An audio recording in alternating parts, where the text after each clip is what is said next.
Hey folks, Danny here. Just a quick little PSA. This week we got into some chat about the itch.io Steam payment processing furor and our conversation. We had a sort of a long enough conversation about it, and obviously due to the nature of the games that we are talking about, we are using language and talking about issues that might be triggering for people, and just like in general, it's some difficult stuff to talk about a little bit. So you'll know that section when it comes up. If you're watching on YouTube, there'll be a chapter marker. Jesse also always does awesome work with that. In the description of the podcast every week, we have chapter markers as well. Maybe you don't realize this, but we actually have chapter markers for each section and each game we talk about in the audio description thing on whatever podcast app you use. So if you want, you can skip it.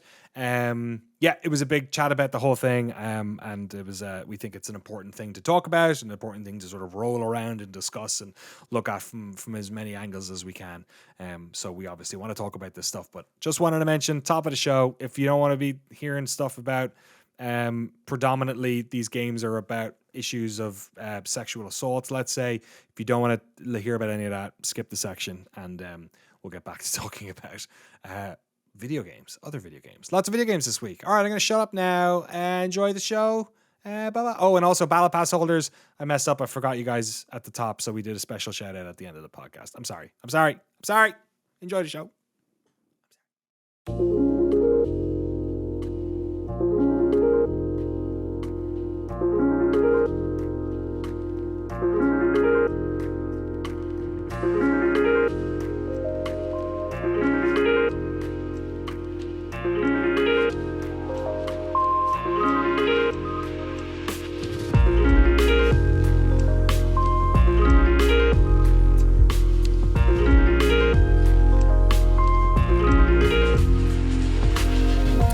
Hello, amigos, and welcome to Noclip. We're here. Yep. It's Noclip. It's the podcast, amigos. 238. Who here can say 238 in Espanol? Oh, no. Dos hundred tres cuatro y dos. Oh, Jesus. that's close. Okay, Jeremy, the goal's open. Okay. The two of them kicked it wide. What was okay, on a bad start here? What 238, and don't you dare go to Google. Excuse me, I see you typing. No, I'm looking at my desk deep in thought. I would say I don't speak Spanish. Dos hundros. I don't fucking know. Frank, I think Frank takes it. Amazing. Well, there you go. We've lost all of our Spanish language listeners now. Once again. Oh wait, Frank's thinking of something. I was gonna say I had a Rudos approach to it. In Luchador, there's the Technicos and the Rudos. The Rudos is gonna get to his goal no matter what, even if he has to play dirty. So I at least made an attempt.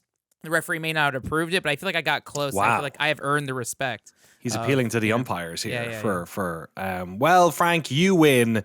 You are now the host of the Noclip podcast. It's a Crewcast. Frank Howley. What do you want to talk about this week? Guys, the Stardom 5-star GP tournament has started. I was very upset because Starlight Kid lost in the opening tournament. Oh, no. A lot of Neo Genesis, there's been big upsets. Azumi lost her match. Hate is winning. Hate is winning. There's a faction, the NWO of Stardom is called Hate. It is it's all the heels. Subtle. Oh, it's all the heels, yeah. It's all the heels that come out. They're the Joshi Goths. They all have like black lipstick, black costuming, everything, and they cheat every single match, and no one's putting a stop to it, and it's upsetting. But until they make a new faction called Love, then they'll do it. And there's factions closer. There's the Cosmic Angels. There's Neo Genesis. There's God's Eye. There's all those different factions. But I will be there in Wait, 2.5 Gaza? weeks. No, God's Eye. Okay, sorry. Not I was Gaza. like, Jesus. But I'll be there in 2.5 weeks to scream as they get to the finish line. We'll see what happens. But Frank, I could see you running into the ring, as if this is like a real life or death situation. Be like, someone has to stop this. Someone needs to put a stop to this. It's real to me, damn it. It really is getting intense because they like for the big tournament, they always have like outsiders come in, like the freelancers. And there was a wrestler who came in. Her name is Sari. And her name is Sari. Yeah, Sare. Oh, sorry. Okay. God, three E's. It's like this whole thing has been set up like the doctor from Arrested Development. It's just like I'm constantly thinking the names are something else. Sorry, go on. she did a promo, like she talked about like in like the sports columns or whatever. She did a promo and like talked so much shit on Stardom that now people who are normally booing hate like the heel faction of Stardom, they're now booing the outsider and are cheering the heel faction because she gave a promo. It's like, you guys aren't real wrestlers. You're all just like doing idol stuff. You're pretending to be heels, but like you're all soft. Like, you guys suck. I'm gonna win. And like she genuinely pissed off all the Stardom fans. She went full CM Punk on this. It really was. Yeah, she like bursted the idol bubble. It's like, this is all idol crap. Like, you guys aren't treating this like real wrestling. I'm gonna, and like, amazing. So the first pay-per-view happened and people were booing and screaming, and now it's like, oh, this is so exciting. But that's what I'm jazzed about. They go ding ding ding ding ding. Oh, we've hit our Stardom level for the year. Wow. I thought that was the Digimon alarm. It sounds we have alarms for all of them. He's got alarms for everyone's joy, just to make sure we cut it off. Yeah, Jeremy's one is on psilocybin. It was Diddy Kong Racing. Yeah, there you go. The other day I was taking LSD and playing Diddy Kong Racing. Oh, ding ding ding ding ding ding. What's mine then? I don't know. Amiga most games. Things, yeah, Amiga. Yeah, if you start talking about sensible soccer again, I'm gonna fly into your room. Yeah, Monkey Island. Yeah. Family. Yeah. Half-Life. Family. I know. Joy. How dare I? Four-wheeling or whatever. Let's keep going. Beer. Keep going, guys. Exactly. Oh, my God. All right. I'll try to talk about none of those today on our podcast, which should be pretty easy because we have lots of games to talk about. We're going to talk about the itch and Steam payment processing fiasco. A little bit after we've talked about some games. There's a bunch of stuff, though, we want to talk about. And Roger, Cipher Zero, FUMES, MAVRIX, Without a Dawn. Frank's been checking out some Anamanaguchi in real life. Comic-Con was just on. And I got a Switch too as well. So there's a bunch of stuff to talk about. Let's start with maybe some quick hits, Jesse. Sure. There's two games we want to talk about, or there's a game each we want to talk about, but both are sort of games that you cannot over talk about by the very nature of them. Yeah. Why don't you go first? This game is called, I feel like I need to like take a pause before I say the name of the game. The game is called And Roger, and it's a lowercase a on the and. So it makes every like headline article featuring the name of the game very confusing to read. It makes Roger sound like a euphemism. Like, you should play And Roger. What is that? And Roger. Oh, no. Do you know what rogering means? I don't want to. I know some English people, they'll tell you what rogering means. Oh, no. Yeah. All right, Jesse, before you get rogered here live on the on the podcast, what is And Roger? And Roger is a like a visual storytelling thing. It's weird. It's a bit like Florence, the mobile game about a couple. But this one, the way that it's described on Steam, I want to make sure I stick very true to this because it's important that you go into it thinking it's what it is. Okay. I imagine there are interesting conversations you could have about what's going on here. So the description on Steam is, it was a morning like all others until she realized her dad wasn't home. In a place, a stranger who speaks nonsense and insists she, quote, takes her medicine. Who is he? Where is dad? In his place. Yes. Sorry. In his place. Like, someone has replaced her father, and she's not sure who it is.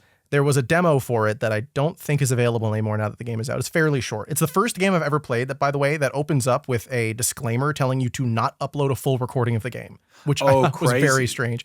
It makes sense because it's like an hour long, but I was not expecting to see that. You can if you do commentary on it, but you can't upload a blank playthrough of it. But anyway, the game, as it's presented, it's like this storybook that you play through by interacting with buttons on the screen. You're controlling sort of this little girl in her apartment, trying to figure out what's going on and escape this strange man who's in her apartment. The storytelling and visuals are done sort of abstractly. It's not super detailed. It's not done like a point and click. You see sometimes first person perspective. Sometimes things is like the pink elephant scene from Dumbo. Like, things get a little abstract and weird, and it goes very interesting places. I think the way that it's set up, you could argue, is perhaps a disingenuous way of selling a video game, depending on where the story ends up going. But I think all in all, I was blown away by this game. Like, I think the storytelling here visually, I think the writing is a little weak. It's translated. I don't know how good it is in Japanese. But the text isn't amazing. There are some bits that are really good, but the visual storytelling is phenomenal. And the way that it ties the gameplay and the interaction systems into its narrative is, I was like straight up ready to cry multiple times playing this game. It's beautiful. It sounds like it's tragic and horrific, and it is, but not for the reasons that you think it is. It's like, if you love this kind of stuff, if you want to get sad, make sure you're in a good place before you play this. It's like $4, $5 on Steam, right? I think it's on sale for 20% off. Tragedy core. Yes, exactly. What we call it, yeah. That's a good way of putting it. Feelings core. Yeah, exactly. Check it out. It's great. Yeah, similarly, I mean, I will say, so that was And Roger, and obviously Jesse will have links to these in the description of the video and the audio version of this. Kind of similarly, the game I want to talk about, Without a Dawn, sounds like it's structurally and gameplay wise and lengthwise similar, tonally perhaps as well. This took me 30 minutes to complete.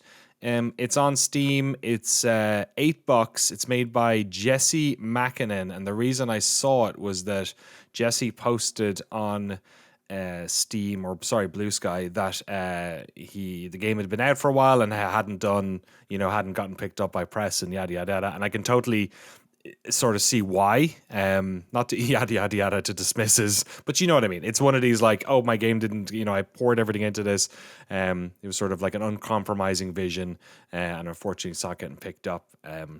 So I decided to give it a look, and was struck by the art style immediately, which uses sort of like it's kind of like the ASCII, not like the Matrix screens, but like ASCII dither or whatever you'd call it, where it's like there are characters that are making an impression of an image on the screen, and they're sort of like moving all the time.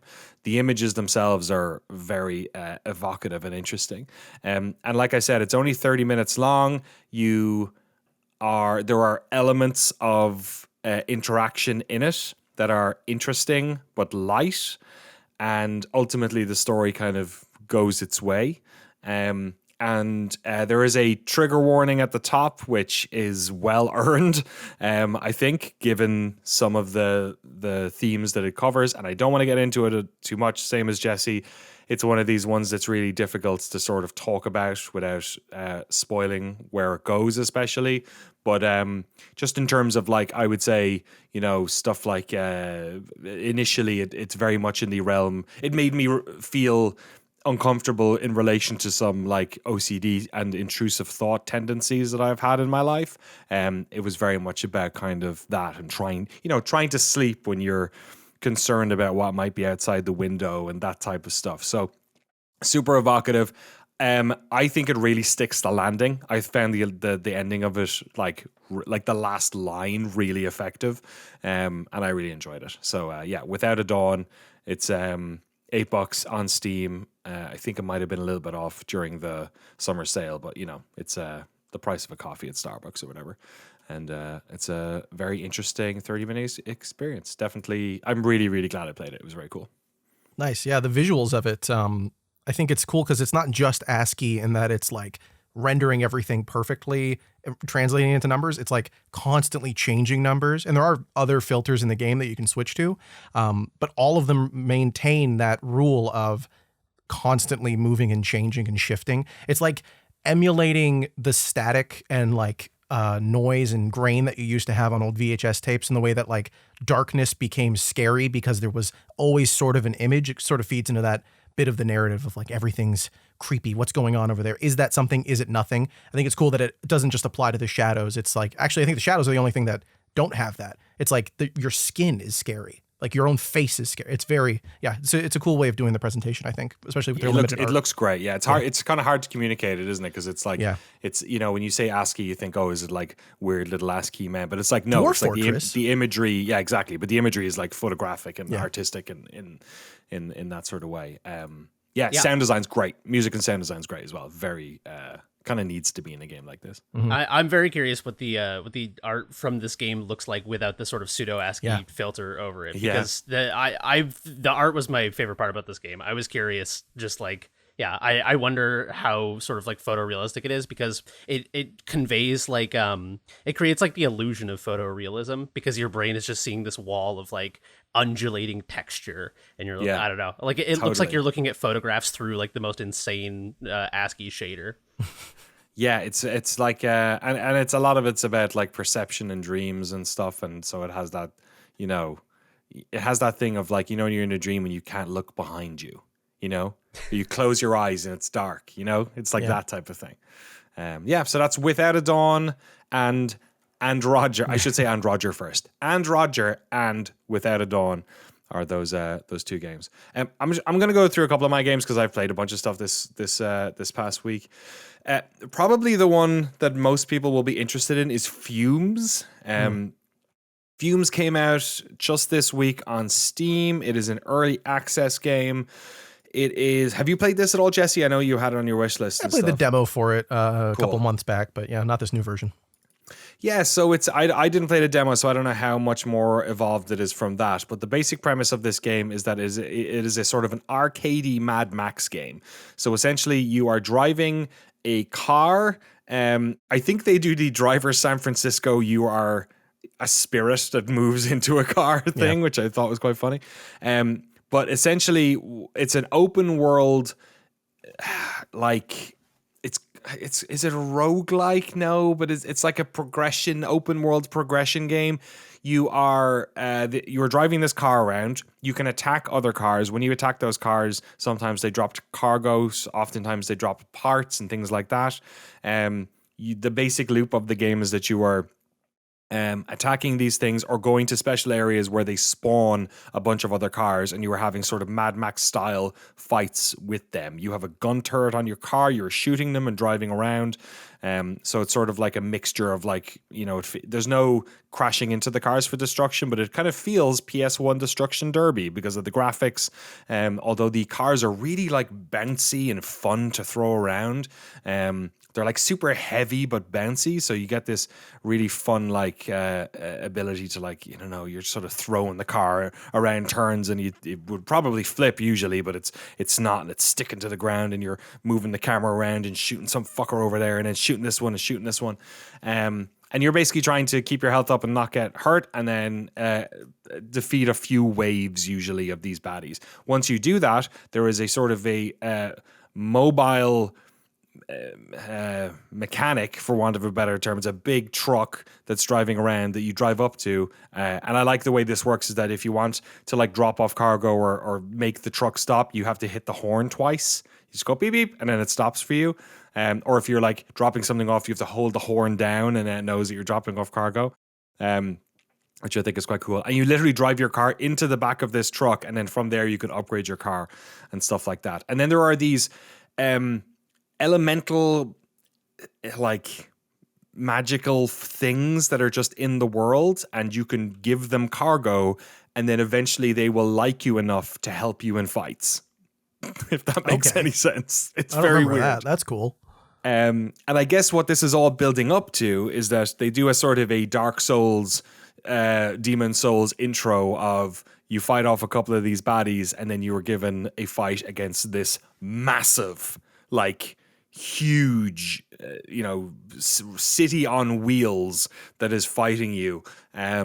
That, I'm sure somebody somewhere is maybe managed to defeat it, but it kills you at the start of the game. And so what it's doing is building you up to, there are also these like really big machines. Or there was a movie a few years ago that was about like mini cities on wheels. It was like some fantasy thing. It came out like 6 or 7 years ago. I forget what it was called. All I'm thinking of is Howl's Moving Castle. No, yeah. Maybe this is closer to that in terms of scale, actually, because they're not like huge cities, but they're just like big cars basically driving around. So eventually, I assume you were getting to the point where you were fighting those and defeating those as well. The biomes are open and interesting. One thing that threw me off was that I was started the game in one area, and then I quit the game. It auto saves all the time, and when I loaded back in, I was in a completely different part of the map. So I had no idea how I got there, and I was like, did I leave the game running and it just drove to a different part? But like it didn't do that. So that was one thing that confused me a little bit. I don't know where the original area is, and I'm like, should I go back there? Am I in the wrong level? I don't think so. It's early access, and it kind of feels like it because like the combat is interesting, but I wouldn't say it's like super compelling. The car combat stuff, it gets a little bit rote. Maybe it gets more difficult. I've only played like 3 or 4 hours maybe so far. But the look of the game is great. The sound is great. The music's fun. the bounciness, the animation, all that stuff is fun, and it's a kind of an interesting, weird world, kind of like the way Pacific Drive was, where I'm like, oh, this is neat. This is like a strange place. I want to see more of it. I want to see more of its biomes. So it's a cool thing. It's also like dirt cheap for what it is. Like it's like what is it now? $13.49 at the moment. Which I guess for early access is good, but like I would say that like the way I have been playing this game is like thinking of it as a $30 game. So like remembering that it's like actually under 15, it's like it's pretty solid. There's a lot in here. Nice. Does the early access feel like you can see the seams, or is it more of a content thing? I'm not quite sure still, because it's such a unique like presentation. So much of it is. I guess it's like a stripped back open world driving game in some ways, but it's it's weird enough and way more playful. You can really you can shoot down all the trees jumping around, and there's like alternate fires that do silly things, and it's like there's enemies I've seen in the trailers and stuff that are like huge boats on wheels. Like it seems like the spectacle of it is sort of part of the reason why you'd play it more than the capital C content of it. So I can't tell if eventually I'll hit up against I've done everything and that's all the biomes, or whether or not they will add in more novel gameplay to the areas I'm already in. Personally, I'd like to see that like a little bit more, because the foundation of the game is really cool and the driving's really fun. Like I can see there being interesting stuff with like navigation, or like or trying to get up to certain places, like trying to platforming, for want of a better term. And I'll say the presentation is outstanding. Like it's a third person driving camera. You can go first person if you want, but as you're driving around in third person, the hood is like your there's like a little what do you call it, dashboard toy that's flicking around on your hood as you're driving, even though it's in third person. And when you hit the menu screen, all of these it's almost stop motiony, like all of these cables and things pop into view for all the menu stuff. It's the look of it is absolutely terrific. It's like imagine if the PlayStation 1 had gotten those 8 megabytes of RAM. Like this is what games might have looked like back then in that case. It feels really cool. Yeah, it's got all that spectacle. They do have a roadmap, ironically, for a driving game nice. On their Steam page. And it says they're adding, it says there's a gameplay section and a content section. Some of the highlights are proper story, lore, and missions, more cars, etc. And then it also says more activities, race modes, melee combat, and like a bunch of different gameplay stuff. So it seems like both of the things that Jesse mentioned are kind of going to be addressed, both content side and feature side. Awesome. Yeah, melee combat also stuck out to me, Jesse. I think that would be fun, because oftentimes what's happening to me is I'm getting sort of bumpered with cars, and then I'm just like drilling bullets in them. Like I'm getting them really close to me and then drilling bullets in them. And I think when they explode, they hurt you too. But if I had a melee thing, because a lot of the other cars do have melee things, like a lot of the enemy cars will have like grinders on the front or stuff like spiked that. wheels and stuff, right? Yeah, and they sort of have their own names. Like it's very Mad Maxy. Like, and it's cool because if they do melee combat, they could have the cars transform and then give them swords, and it could be like Transformers. Now you're talking. So I thought he was going to end up in Digimon there again. Oh well, actually, no. Somehow, let's not do it. But the big bosses are cool. I think that's a cool way to it's a good, because Mad Max had that same sort of problem. Like I almost liked that game. I like parts of it. I thought it was interesting. I like Chum Bucket. The magnum opus. Yeah, it was fun. Yeah, like it's all a good idea. But the combat never really scaled super hard. Like once you were fighting a big boss, it was just like, I don't know, the car has more health. There's a lot of them. Like this one's like, no, this is a big, and the bosses aren't just like a big car that you shoot at from far away. They're like mega structures that you go inside of. Like the first one you do in the tutorial, like you go in the thing and do like platforming challenges with your car. Like it's really good. And if there's a bunch of those that are all at that same level of quality, like that to me alone is like, oh, you found a way to make a boss fight in a car game like this feel exciting again, which is awesome. I should also mention as well that the cargo stuff is very funny, because if you get cargo, you can only like put it on your car when you're in that big mechanical, the little roving mechanics shop, and then it's sort of like bouncing around on the back of your car, like all physicsy and shit, and like you have to like bring it to somewhere, and that's cool. Yeah, that's neat too. It's really cool. It's very unique. It's funny. So many of these like PS1 throwback driving games are very much like, oh, we're the new roll cage. Oh, we're the new, whatever, Destruction Derby. This is very like I've never played anything like this. This is a car combat game. I would say the closest thing it would be like a what is it? Metal Twisted Metal? Twisted Metal. Yeah, like but it's definitely not Twisted Metal. It's it's very, very different. Fumes available now, early access. I would say if you're interested in checking it out, it's for the price, it's a good early access offering, I would say. And hopefully they'll add more stuff to it. I think I'm going to play a little bit more and then probably sit on it for a while until they add some more stuff. Fumes available on Steam. All right, let's get off me. Let's bounce over to Jesse again for Cipher Zero. Yeah, Cipher Zero. You guys like puzzles? I know you do. Oh, really? Oh, man. No, I do love me a good puzzle. So I played The Witness for the first time this year because, it's one of those things where people said it was good, and then I was like, oh, okay, I don't have to play it then, because I know it's good already, so what's the point? I started playing it. It's really good, guys. It's a great game. Did you know that? Someone should make a documentary about it. Yeah, go check it out. It's but yeah, when I played The Witness, I was enjoying the open world stuff. I thought that was cool and the way that the puzzles connect and the interaction stuff. But there was a part of me that was like, I wish there was a version of this that was just screens, that was just endless puzzles. That's all I want. And Cipher Zero is very similar in a lot of ways. It's not a line-based puzzler. It's more like, I guess you could say Sudoku. I think that's fair. Maybe more Picross.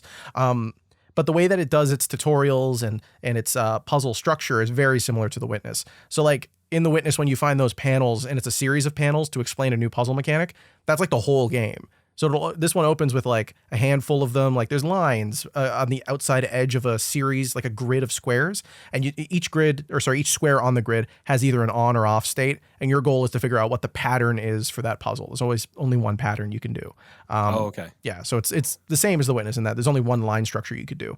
And it just builds up over time in this really neat and dynamic kind of way. Because like it'll do different little shapes on the grid to sort of teach you things and teach you in a non-linear fashion. Well, in a linear fashion, and that like it always gets progressively harder, but like they'll introduce new sort of twists all the time. Like, hey, this and this, what if the thing I taught you two puzzles ago doesn't work anymore because now I slightly move these pieces. So like it's just very good sort of ambient puzzle solving, which I love that stuff. It makes me feel like such a little genius boy. But then also, like later on, I reached the zenith of the game, not like the end, but the point where I realized why I liked it so much. I don't play these kinds of games, like puzzle games like this, from beginning to end, because like what's the point? That's not fun. For me, it's like you wake up, you have your coffee, you do a couple puzzles, and you go do something else.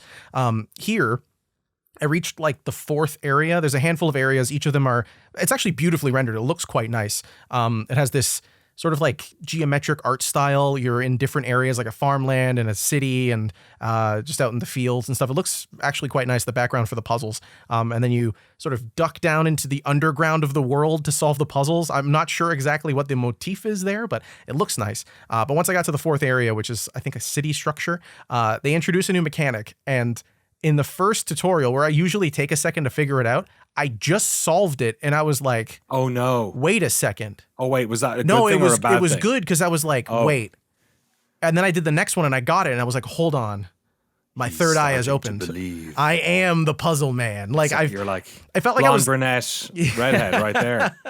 I felt like I was in the game. Like I understood the language of it in this bizarre way, because it's all just shapes, but like the rules up till that point, the way they built on each other is so natural. It feels so organic, almost like you're walking through this constructed series of puzzles that like some madman made, and he's trying to teach you his language so you can get to the end of it. If it ends like that, I might be the smartest man of all time. But if it doesn't, then hey, that's still cool that I came away from that with it. So I don't know if the part of The Witness that you liked or puzzle games in that nature was the act of learning more than it was the act of finding the puzzles. Like I still enjoyed that in The Witness, don't get me wrong, but I liked doing the puzzles more than I liked finding them most of the time.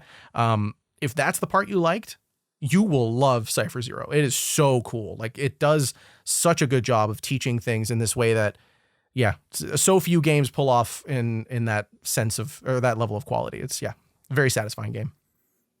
Awesome stuff. Cipher Zero.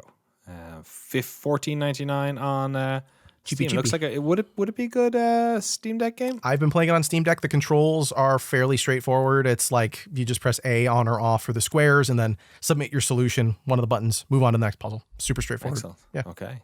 Does the job. Have you completed The Witness? I haven't finished The Witness. I want to go back to it, but it has that thing where I'm like, I can't play this for more than a handful of hours. But because The Witness is the way it is, if you leave it alone for a couple hours, yeah, it's hard to get back into. It's really fun, though. It's a very good game. Have you experienced The Witness? I don't get what... Oh, like the Tetris feeling that you get from it? Is that what you mean? Or Keep playing The Witness, Jesse. Okay, I'm not sure what you mean by that. Jeremy knows. He's. I saw him smile there. Yeah, I got cheated because I heard John Blow explain it before I had played the game. You're right. Not the way during you the interviews. It, but, I mean, I was like, damn, that sounds awesome. Keep playing The Witness, Jesse. The Witness. Keep playing The Witness. Don't watch our documentary until you've. I already watched some chunks of it, but it didn't give anything away.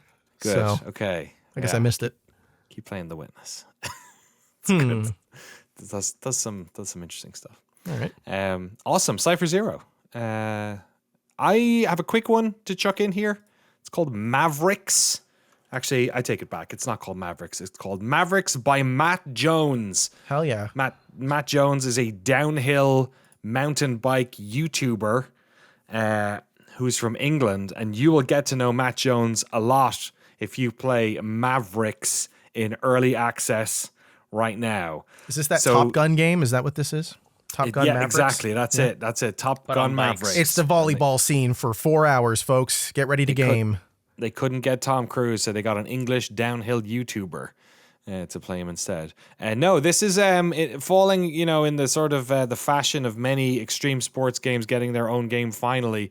MAVRIX is a PC currently early access mountain biking game. So it is sort of the various forms of mountain bike, which are predominantly sort of like downhill racing, some more jumpy, some more circuity.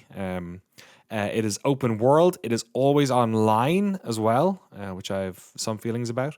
But essentially what it is it's kind of like what was the Ubisoft one? There's Riders Republic, I remember, came out. There was was that the Ubisoft one? Yeah. Is that what that was called? Yeah, and then there was a snowboarding one, I feel like, as well. No, there was not Amps. No, of course not. There was another. There's a snowboarding one as well.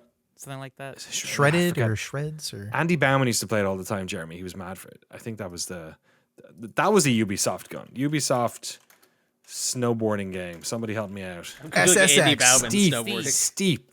Oh yeah. Steep. And the one you're thinking of, Frank, was Shredders. Okay. Shred. Unrelated to the Teenage Mutant Ninja Turtles. That's a damn shame. So it's similar to that. It's an open world map. You are doing mountain biking stuff. The controls are interesting because it's kind of like you pedal with right bumper, but then the brakes are on the triggers, like front and rear brakes are on the triggers.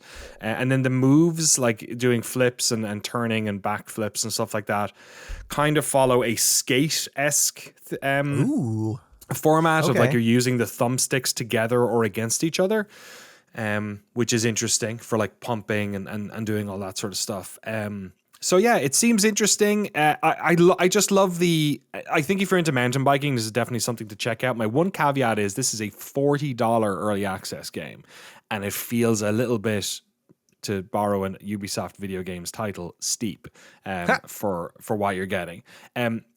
There's something about it I really like, though. Like the game, when it opens up, first of all, it like has to search for a dedicated server, and my ping wasn't great, so I'm guessing it's maybe in Europe. I have no idea, but it had actually trouble connecting the first time when I tried to play. And then you're playing, and there's other mountain bikers around, and that's cool, right? There's other people driving, cycling around on mountain bikes, and that's fun to watch them. And you get into like little like things where you're both, fighting each other and stuff like that. But the game, when it opens up, has this like 3-minute video from this guy, Matt Jones, being like, "Hi, I'm Matt Jones. Welcome to the game, mate. This is how mountain biking works." And I'm turning Australian for some reason. And he's just this English guy he's like doing the thing, da, da, da, da, and then his voice is like in the tutorials for things. He's like, "Yeah, cool. Go over here, like come over here, I'll teach you how to do this." And then when I was listening to the radio, first of all, the soundtrack is fucking brilliant. They have some, like, almost every song I was like, yeah, no, that like great. Whoever picked this, they know what they're doing. It's like a mixture of rock and dance and stuff like that. But he's the fucking DJ. Oh, cool. So in between the songs, he's like, "Hey guys, that song really brings me back to being a teenager. You know, just so you know, there's not just like, you know, races you can do. You can also go off the beaten path. And I've seen loads of you sending me images from all your." It's like, it's such a funny idea that like the creator of the game is like a radio DJ in the world of the game, and they're just like constantly saying thanks for playing and like you should do this. It's like if DJ Atomica was like the creative director of Criterion. You know what I mean? It's so funny. So it's just a weird game to play because it's like, okay, it's downhill, it's weird, it's multiplayer, and then there's this like layer of just. It feels like I'm playing like a game that is made for like this guy's fans. You know what I mean? Right. But I'm not his fan, but I'm like you're about to be fan. From the sounds of it. Yeah. He's like, he's really affable and nice. Like I get that. I'm like feeling better about this $40 with every, every little interstitial he does between the songs. He's apologizing for the price on the radio. He's like, it's just, it took a lot to make this game. And like, here's a list of other things you could buy for $40. You could buy. Exactly. Yeah. It's like your Uber Eats will cost less than that. You know, since Brexit, it's been really hard over here. You know what I mean? Like, all that sort of stuff. Dingo ate me baby. Oh, no. Yeah, so like it's just a weird game. It's like I saw it pop up and I was like, oh, I like downhill. I like mountain biking stuff. Like I don't do it all that often, but like I have done it over the years of my life here and there, and it's a fun sport. And I'm like, I like sort of action game, open world games. I like fudging around in them. So I was like, okay, like $40 is a bit much, but like it had mostly positive reviews, and there was something about it. It felt very indie, and I was like, oh, let's just give it a go, I guess. And yeah, it's very charming, and the gameplay itself, I think the speed, it feels like legit. Like it doesn't feel overly simmy, but it does feel like, you know, when you're barreling down a hill, like you see your rider's back because their shirt is getting blown so aggressively. Like it feels like it has touches that are from people who care about this world, in a really cool way. And so in that way, it feels like I am now part of this world and learning about this world in like a cool, kind of safe way where I won't break my neck. So yeah, it's an interesting thing. I think the price on it is steep enough. I suspect this is one of these situations where this game is going to have a limited audience, so they need to make sure that the people who want to play this type of game, mountain bike heads, they're getting enough money out of them to continue this through early access. That's what I would guess the sort of math is here. But yeah, it's fun. It reminds me a lot of Skater XL, actually. You know, like an indie team making a game about their sport, sort of like an uncompromising version of it.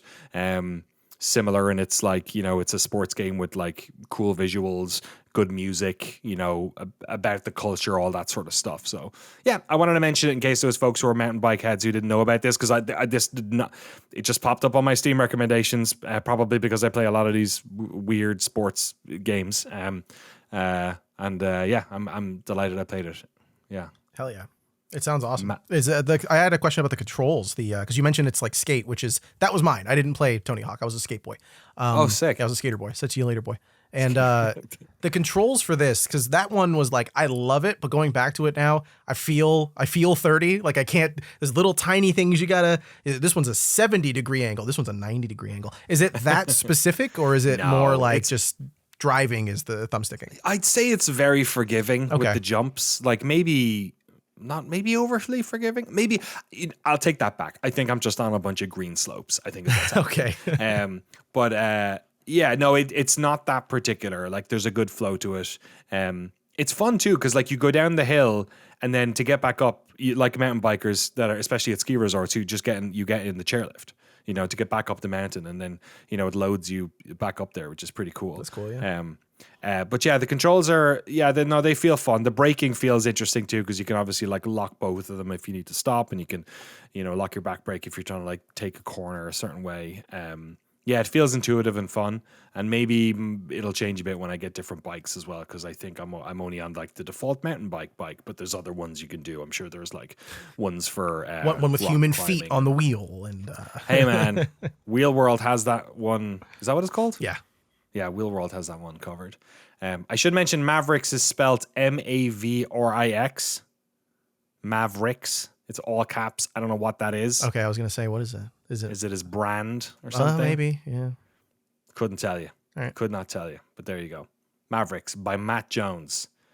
Not since what was the fucking I don't know. I had a really bad night's sleep last night. I can't remember anything's name anymore. It's okay. I was not since Mark Echo's Getting Up. There you go.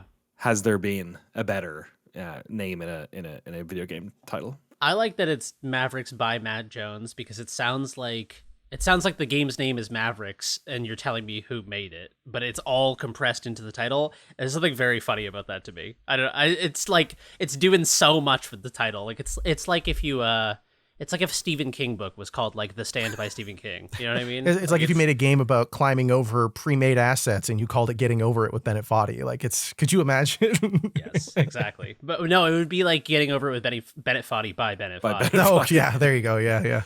Yeah, it's like or Skater by Tony Hawk. Yeah. Pro Skater. Exactly. Tony Hawk's Pro Skater by Tony Hawk. I think they got to do that. I think there's not enough Matt Jones in the title. I think it's got to be Matt Jones's MAVRIX by Matt Jones. Yeah, there you go. Go all the way in. Same with I think they should lean into this Matt Jones guy as much as humanly possible. I hope there's like. What do you mean they? He made it. Good point. He did make it. They should just have the developer be Matt Jones. Yeah, who's Third Kind Games? I don't care. It's Matt Jones. Exactly. It's Matt Jones. It's Matt Jones, of course. Now I want to watch Matt Jones. We've said his name so much that I have semantic satiation from it, and I want to watch his YouTube channel. So whatever. I think he's a Red Bull racer, so he's got like a bunch of wild stuff that he's done over the years. His YouTube channel appears to show him jumping over his house. I was just about to say the exact same thing. So it looks like he just crossed into 1 million subs, like maybe today. Wow. Damn. It's on like Congratulations, Matt 999. Jones. Enjoy that big gold. What do you get when you get 1 million? It's the gold play button. Yeah, we're not that far off. We're 880 or something like that. He's like, thanks, Jeremy. I appreciate the kind words about my subscriber. Check out this song. On the phone, it really we've got Matt reminds me of Jones that here. First time I got a hand shandy in a park with when I was on my motorbike. On my They were doing bikes. a Roger on me or whatever. I still Exactly. don't know. Yeah, first time I got Rogered. There you go. Oh, brought me down to Toontown. Got Roger Rabbited.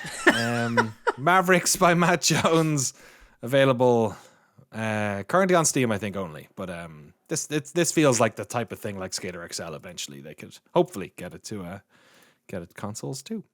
We should probably get Frank and Jeremy involved at some stage here. It's just me and Jesse playing indie tennis. Frank, how is the world of Death Stranding 2 treating you? It's great. It's so in the last 2 weeks, I've played about cumulatively 30 hours of Death Stranding 1 and then 2. So as Death Stranding 2 came out, it was like the rush of like, for years, it was like, oh, I'll beat Death Stranding one day. Yeah, I'll beat Death Stranding. I'll beat Death Stranding. Had it installed. I'll beat Death Stranding. And then it was like, oh my God, Death Stranding 2 is out like next week. And so it was like, crap. So like, I had to like relearn the whole game and like even the world, because everything in this game has a different name. It's like the most obtuse stuff. But like as thankfully 2 solves this issue, and I'll talk about it in a minute, but like I'd be finished playing Death Stranding 1 and in the middle of cutscenes, I'd be like, Higgs, Wikipedia, like BB8, what's a BT? Like typing in the Wikipedia. Whatever. But like, so there'd be cutscenes going on and I'm like Googling every definition. But then by the time piss grenades. Yeah. Hey Siri, what's a piss grenade? But by the time I beat it, it was like, okay, cool. Now let's dive into the number 2. And like, thankfully 2 immediately. And I think like, I remember Final Fantasy 16 was like the first game I noticed this, where it's like, as you're playing the game, it's updating like, oh yeah, we've up. In Death Stranding 2, they call it the corpus, but like, video games now have like Wikipedias inside. So like Final Fantasy 16 had like, I don't know what they call it, the lore Bible. You'd watch a cutscene, you could press start and be like, who's this character? Who's this character? Death Stranding 2 is like so thorough. I think also because the first one came out like 2019. So like, yeah, you press start and it's like, here's everyone. Here's Norman Reedus, whatever his character, and like everyone else. Wait. Let's go around. Does anyone know the character Norman Reedus plays in Death Stranding? Sam Porter. Jeff Bridges, right? Oh, Sam Bridges. Yeah. Okay. Yeah. Jeff Bridges is canonically from Death Stranding. Yeah, he's his dad. Yeah. So as you're playing it, like it's constantly updating. You finish a cutscene, it's like, all right, the story's been updated. And you check. Something shocking happens in the game, like pretty early on, and I was like, no way, that didn't happen. And I check, and it's like, yes, this happened. The next, like, it constantly reminds you of the story beat because it's so outrageous. I'm like, and I still don't buy it. Like, another thing I love about like Metal Gear Solid 2 is like for the longest time was like one of my favorite games of all time.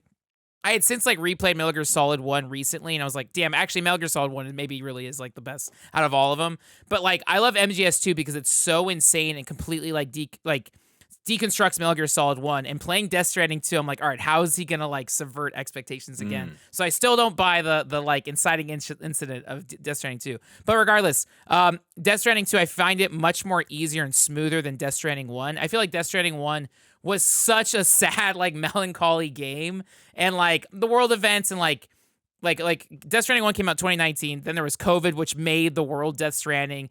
Like so much of Death Stranding 1 and 2, whatever, it's about grief, and every character has their own messed up like thing with grief. Playing the game since the passing of my father, like when I was beating the game, was like it connected so much deeper than it ever had before. Kojima had since said like both his parents had passed, and he has elements of that in Death Stranding, and so like. The Death Stranding I played like in 2025, I read so much differently when I first played it in 2019. So like I beat Death Stranding 1. I went on a hike, like a long hike after hiking throughout Death Stranding 1. And then I was downloading Death Stranding 2. Then I started it. And like, so immediately playing Death Stranding 2, the experience seems much smoother. They've like retooled the UI. I feel like there's way less like, menu confirmations. It just kind of lets you get in and out with your changes. I feel like Death Stranding 1, there was so many separate compartments that where it was like very clunky to get going on a mission, whereas I feel like Death Stranding 2 is so much easier. So I'm like 20 hours into it, and I feel like, yeah, there's a little bit more action, a little bit, way more combat. I feel like they encourage it. There's so many, like a James Bond or Hitman, there's so many different gadgets and devices and weapons, and like every time you meet a new contact, they're giving you more weapons, more guns. Like there's so much like silly stuff. Even like one example is in Death Stranding 2, you get like a doll companion. You get a doll companion named Doll Man. It's Doll Man, of course. Yeah, Doll Man, which is like Sam's own little Labubu, and he's on your clip. But like he serves two functions. One, he's constantly like, "Hey Sam, you know you can take a shower, right? Hey Sam, you know," like he's constantly just reminding, like Matt Jones. Matt Jones, hey mate. Yeah, he's basically that. Just like, oh, hey, Sam, like, you know, you can do this, right? But, like, you can throw him up in the sky, and it's like Assassin's Creed Eagle Vision. You can like, scope it. Or you can literally throw the doll at players or at enemies. And I thought I was being cheeky and clever. Like, oh, I wonder if you could throw the doll at an enemy. And he reacts to it. Later on, he's like, Sam, by the way, you could also throw me at enemies, too. So what I like about Death Stranding 2 is, like, and like a lot of Kojima games, is like there's so many, like, hidden layers and systems. And, like, they've thought of everything. And, like, it's just so clever. It's so funny. Like, I just was doing a mission this morning, and I was driving, and then my truck broke down, and I ran out of battery. So you can build generators.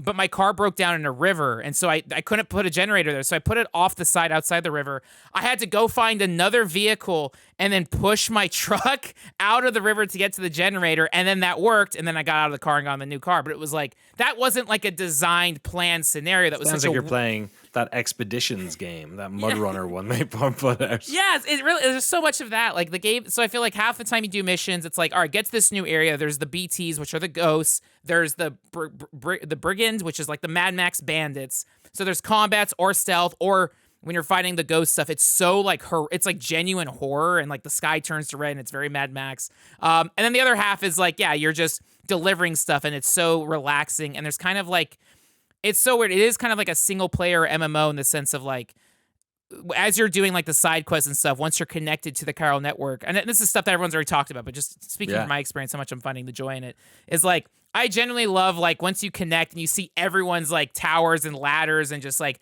spammed items, and it's like, oh, you're kind of reminded, like even you're playing this single player game, it's that same joy of like playing a Dark Souls game with that first month when everyone's like populating the world with messages and stuff, and it's like, oh, I'm not truly alone playing this. Like everyone's playing this game, everyone's playing in their own unique way, and you're constantly getting spammed with likes and that like faux social media stuff from players. And I always love seeing everyone's random like usernames and things like that, and it's just like, it's kind of like the feeling of like playing World of Warcraft or Final Fantasy 14, like logging on in the morning. I'm just playing by myself, but I see everyone's like stuff being populated and like everyone's doing missions alongside you. You don't see it, but like you'll get notifications like, oh, this porter just delivered a mission here. Good job. Like it's such a like it's kind of like a cheery game. I don't know if that was intentional because of how much of a downer Death Stranding 1 was, but I feel like this is consciously a little bit more lighter, a little bit more sillier.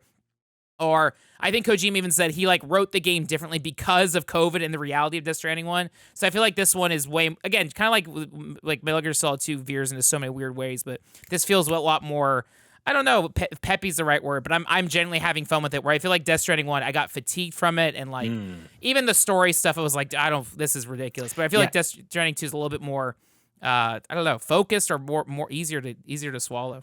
Jeremy, how far are you in DS2 now?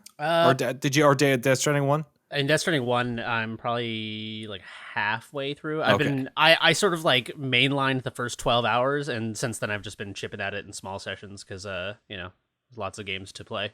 Frank, without spoiling anything about the narrative of Death Stranding 1, how did you find the ending of Death Stranding 1? Should I take my headphones off? I can. Yeah, maybe. Okay, I'm going to take them off. Just wave at the screen when I'm ready to come back. Okay. Sure. Okay. No spoilers, though, for anyone else listening. Did you like it, or did you think it was the stupidest shit? No, I liked it because the way stuff escalates. Okay. Because so much of what I think Death Stranding 1 is like you're building ladders and you have to deliver shit. This is boring. By the end of Death Stranding 1, it escalates, and there's like giant monsters and just so much action finally. And I'm like, oh, this is awesome. And the cutscenes, it's like insane horror. There's Terminator 2 crap. It's like, this is incredible. And Death Stranding 2 maintains that energy of like crazy cool sci-fi stuff. I feel like the bulk of Death Stranding 1 was like putting ladders down in your ship and you fall. It sucks. Death Stranding 2, I feel like has a lot of action and juice. So I'm happy. Death Stranding 1 ends in insanity, and Death Stranding 2 carries that same insanity. Okay. So that's why I like it. So. All right, we'll bring him back in. Bring him back in. That looked exciting. That's crazy. I can't believe there was a giant snake at the end of Death Stranding 1. Oh, come on, man. I'm just sorry. The colonel came up and said, snake. Snake. I felt like I was missing out because Frank was gesticulating, and I could see you being like, fuck. And I was just like, fuck, I just want to know what he's saying.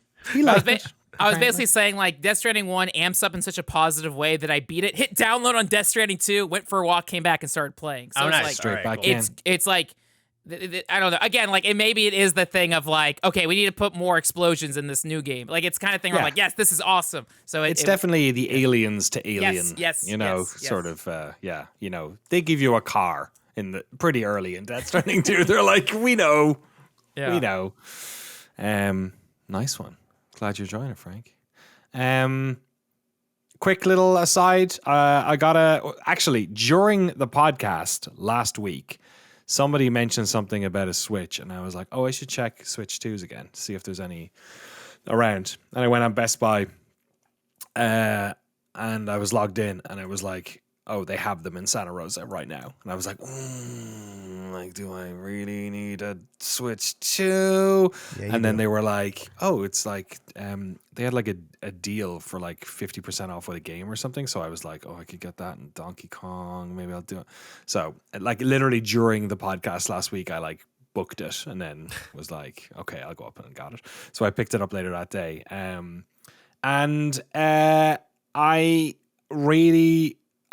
I wasn't sure if I'd be I was really worried because it's like $500 and I'm like, am I gonna fucking use this thing? Like, I really want to play the new Mario Kart, and I think maybe the rest of my family will play it as well. Yeah. And then the Donkey Kong conversation, if you There will, you go. Yeah. was also like, oh fuck, maybe I should play this. And then honestly, kind of more than any of them, is that one of the main reasons I bounced off the second Zelda game is that the frame rate was so bad. And I was like, if I could play that game in 60 frames a second, then I might have a new Zelda to play, and that would be exciting. And so that's what I've been doing for the past week. My daughter is now fucking brilliant in Mario Kart. She couldn't play any games really. She was like not great with a controller. She played Donut County is like the only game she's really beaten herself, which is essentially just you using an analog stick to move the hole around. So anything with like multiple pressing of buttons or anything like that, like I've really kept her away from games quite a bit. So there's never been a game where she can just like pick it up herself and get good at that sort of stuff. Mario Kart has 100% unlocked that. So like she saw me and my wife playing. My wife loves Mario Kart. You know, when I met her, she said she's like, oh, I'm not really a gamer. Like, you know, she was like talking like capital G gamer or whatever. Like I went over to her place the first time and she had a Wii set up and was playing like Mario and Mario Kart and everything. And then she like crushed me in Mario Kart. So we've always enjoyed playing Mario Kart. But we haven't played one since 8, obviously, on the last Switch. So we've been playing loads of Mario Kart together. My daughter walked in and was like, oh my God, what is this? This colorful, you know, fucking Rainbow Road, all this shit. I wish they had the lyrics actually in the Rainbow Road. It is a road, it's called a rainbow. Road. It is the road that you know. Exactly, right? That'd be great. Somebody can mod it, I'm sure. So she was like, yeah, let me have a go. And then, so she's been playing like split screen with us. She's been playing with her mom. She's been playing on her own. She's basically able to get first in 50cc on everything now. Wow. And she's getting first on 100 quite a lot. It's a lot of like being an 8th with like one and then they give you the bullet left and they give you the bullet. Exactly. Yeah. But and it's also a game that like they are so good at. It's very hard to go backwards in this one. You know, it's not like Lucky 2 is there fucking going when you go the wrong way around. So I think it's very good at putting you on the bumpers. I think you can't fall off nearly as much. Yeah. Like on Rainbow Road, they have like smart steering in this new. I think it's been in the last couple where it like goes, nope, just kidding. You don't want to go there. Come here. Totally. Come play the game. They even have an option for like auto using items if you want to do, which we've not done with her. But she's getting to know. She's like, yesterday she was playing and I sat down with her. She's 7 now, and something happened. She went, "Ugh, classic blue shell." So she's officially a gamer. Exactly. So that alone has made the purchase of the Switch 2 worthwhile in my heart. Is that like they're all playing and my wife's playing and my daughter's playing it, so they're having a great time. Donkey Kong's crazy. I don't know how they do it. It's just bananas, no pun intended, that you can do all that sort of stuff.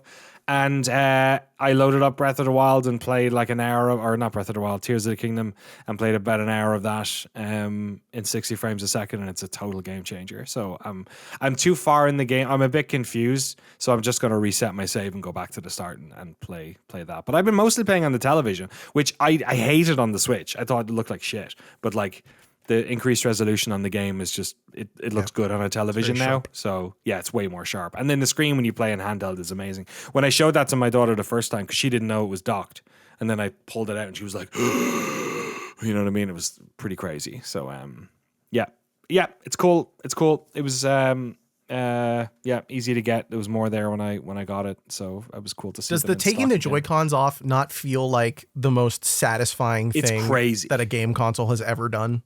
Like, because I was ready to like slide them back in again, and then it's like you just put them, they just magnetize, they just suck in. It's like, ooh. Oh, when you take it off, the like, oh man, the sound it makes as well. Well, the sound, but the feel of it, like the sound. You're right, but it's not like playing a sound. It's like the actual physical thing giving up, the magnet sacrificing itself and saying it's time for gaming.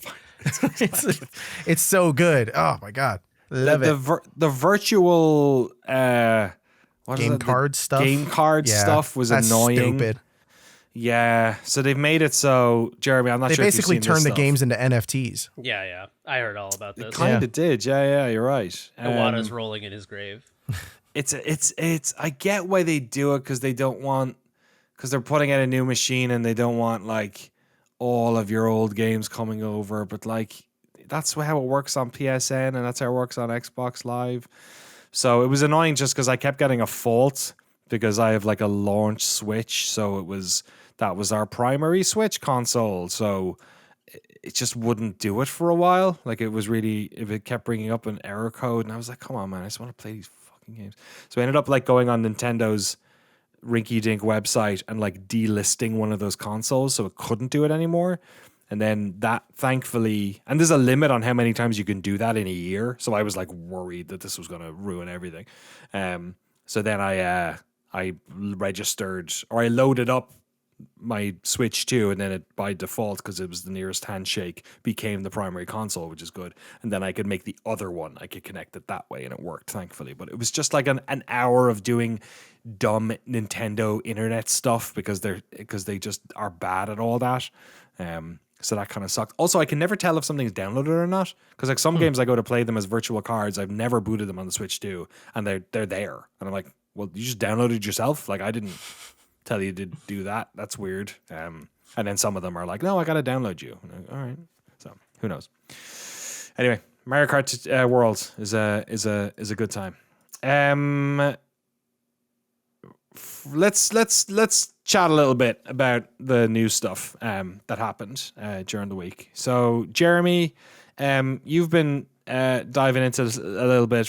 Obviously, all of us in some form have been keeping up to date with the itch Steam issue with regards to payment processors inflicting censorship on them or requiring them to get rid of certain games off the platform because of outside influence from a particularly irritating lobbying group or consumer interest group. Jeremy, give us the sort of 101 on what this is about before we dive into it any deeper. Yeah, so this is a huge topic that goes in a million different directions. So I will do my best to keep this top level, and then I've got a lot of notes here, but I'm mostly curious in kind of what you guys think about this. And may change by the time this podcast goes out. So yeah, totally. There has also Tuesday early afternoon. Yeah. There have been a lot of, as is the case whenever there's sort of public outcry about something, there's been a lot of like initial, like, did you hear about this fucked up thing? And it's like, well, these elements of it are not necessarily true. And it's like, but I heard it from the guy who like worked on the game. And it's like, well, he was wrong. And anyway, so what happened was there is an organization, a nonprofit known as Collective Shout, who describe themselves, I believe, as an Australian anti-pornography group.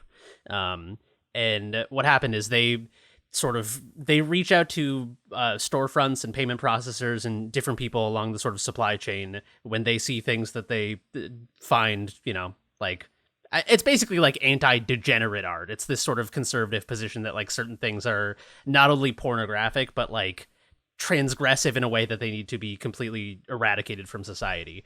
So examples previous to this current news story are they reached out to Kmart and Target in Australia, and I believe successfully had, I think it was GTA 5, taken off of shelves at these two locations. They also pushed back against Detroit Become Human because the guy's mean to his daughter, and they're like, that's can't be mean to a lady, and it's like, well, but he's a bad guy. But anyway, so that's the kind of thing they do. But it gets interesting when they reach out to a storefront like Steam in this case. They reached out to Valve and basically were like, you guys are trafficking in the art of pornographic materials. And Steam were just like, okay, whatever. So they were like, fuck, Gabe didn't call us back and say he would take all the porn down. What can we do next? So what they did was reach out to step on the oxygen hose, as it were, of Steam and reach out to the payment processors, to Visa and MasterCard. They reached out to a company called Stripe, who is a multi-billion-dollar multinational payment processing corporation. I believe founded by two Irish guys. Oh, really? I'm pretty sure Stripe was I'm pretty Did sure Jack like Dorsey fund that after the fact, or I think he's related to that. Yeah. Am I crazy? Is it Stripe or is it? Sorry, go ahead. I'm just being. He's being Irish. This does. I'm being Irish. I'm doing this briefly entered the Irish bubble, and I need to mention that it's Irish. I like to know when things have to do with the Irish. I'm a big fan of the Irish. So essentially what happened was they reached out to these payment processors and were like, did you know? Because think about this situation. You're a fucking multi-billion-dollar corporation, and they're like, did you know that people are using your service to buy a game? Also, huge fucking trigger warning. Like, some of the games that we're going to talk about are like, I'm coming up from an anti-censorship position, but some of the games I'm going to mention are games that I do not personally endorse and that deal in like pretty fucked up shit. So just heads up. One of these games that has sort of been the lightning rod of this is a game called No Mercy. So essentially, this is a pro. Oh yeah, Frank knows it. It's a pretty good PlayStation 1 wrestling game, I think, isn't it? Oh no! Wow, that went not the direction I thought it was going. I believe this is a different one. I don't think Hulk Hogan. Oh, you thought I was putting Frank on I thought you were putting him on blast. blast for a second. Shit. So they imagine you're a payment processor. People buy bicycles and video games and whatever the fuck else through your processing service, and thousands of people reach out to you and say, did you know people are buying this rape video game using your service? And I think it would be a pretty softball lob for them to be like, I guess like we probably shouldn't allow that. So what happens is these payment processors reached out to some of these platforms, Steam and itch specifically, and were like, hey, we don't want a payment process for these horrendous degenerate materials, so take them down or we won't work with you. And for a company that, there are limited numbers of payment processors out there. So this is sort of the core issue of this, is that if say itch or Steam take a position of like, we don't care, fuck you, we'll find someone else, there is sort of a monopolization of payment processing. This is like, if you think starting a car company would be expensive and you need startup capital, imagine fucking starting a multinational payment processing company. So Coke and Pepsi already exist in the world of Stripe managed to squeeze themselves in there somehow, but yeah, you're right. There's no more room at the table for that stuff. And all of them are sort of subject to this same thing. Like a lot of this is deals. There's a great video. If you're interested in the actual legal precedent for this, there's a fantastic video by a YouTuber named Lextorius called The Secret War to Censor the Internet. It gets way more into like the Comstock law and like the historical precedent for these things. I'm not going to get too deep into the legal weeds because it's kind of irrelevant for a top level understanding of this. But essentially, like, all of these payment processors are subject to the same pressures, because essentially anyone can reach out to them and be like, hey, there's a game where you like rape people and you're endorsing it by allowing it to be purchased. Sort of one of the only alternative payment processors I came across, which I was not aware of in this process of research until I looked into it, was Bitcoin. No. Although we figured it out. Every can save us, Jeremy. Every video about this, every single video about this, if you sort the comments by new, it'll just be dudes being like, "Well, fucking told you so, dude. Bitcoin. That's all you need. You don't buy with Ethereum? Wake up." But there is another. The game cost me 0.00001 Doge. And yeah, exactly. So there's an alternative payment processor who's I don't even know if I should say their name. I don't think I'm going to. If you go on their the Silk Road. No. It's like a payment processing company. If you go on their website, there's a huge picture of Dan Bongino, just to give you an idea of kind of who we're dealing with here. And they market themselves as a like, we're the payment processor who is pro free speech. So for example, this is a real example, if you run a podcast that talks about like how the Jews control the media and are evil and all this kind of shit, and like, Holocaust revision, like the kind of shit that would be such a layup for a payment processor to be like, no fucking way. Yeah. These guys got your back because they believe in, free speech absolutism, which is like, so it's interestingly at the core of this. This is a very sort of like weird bipartisan issue where left and right are both like, I don't think we should censor shit, but the downstream effects of what they mean by that are very different, because one's, regardless. Anyway, so Steam and itch had to respond to this very differently for an interesting reason.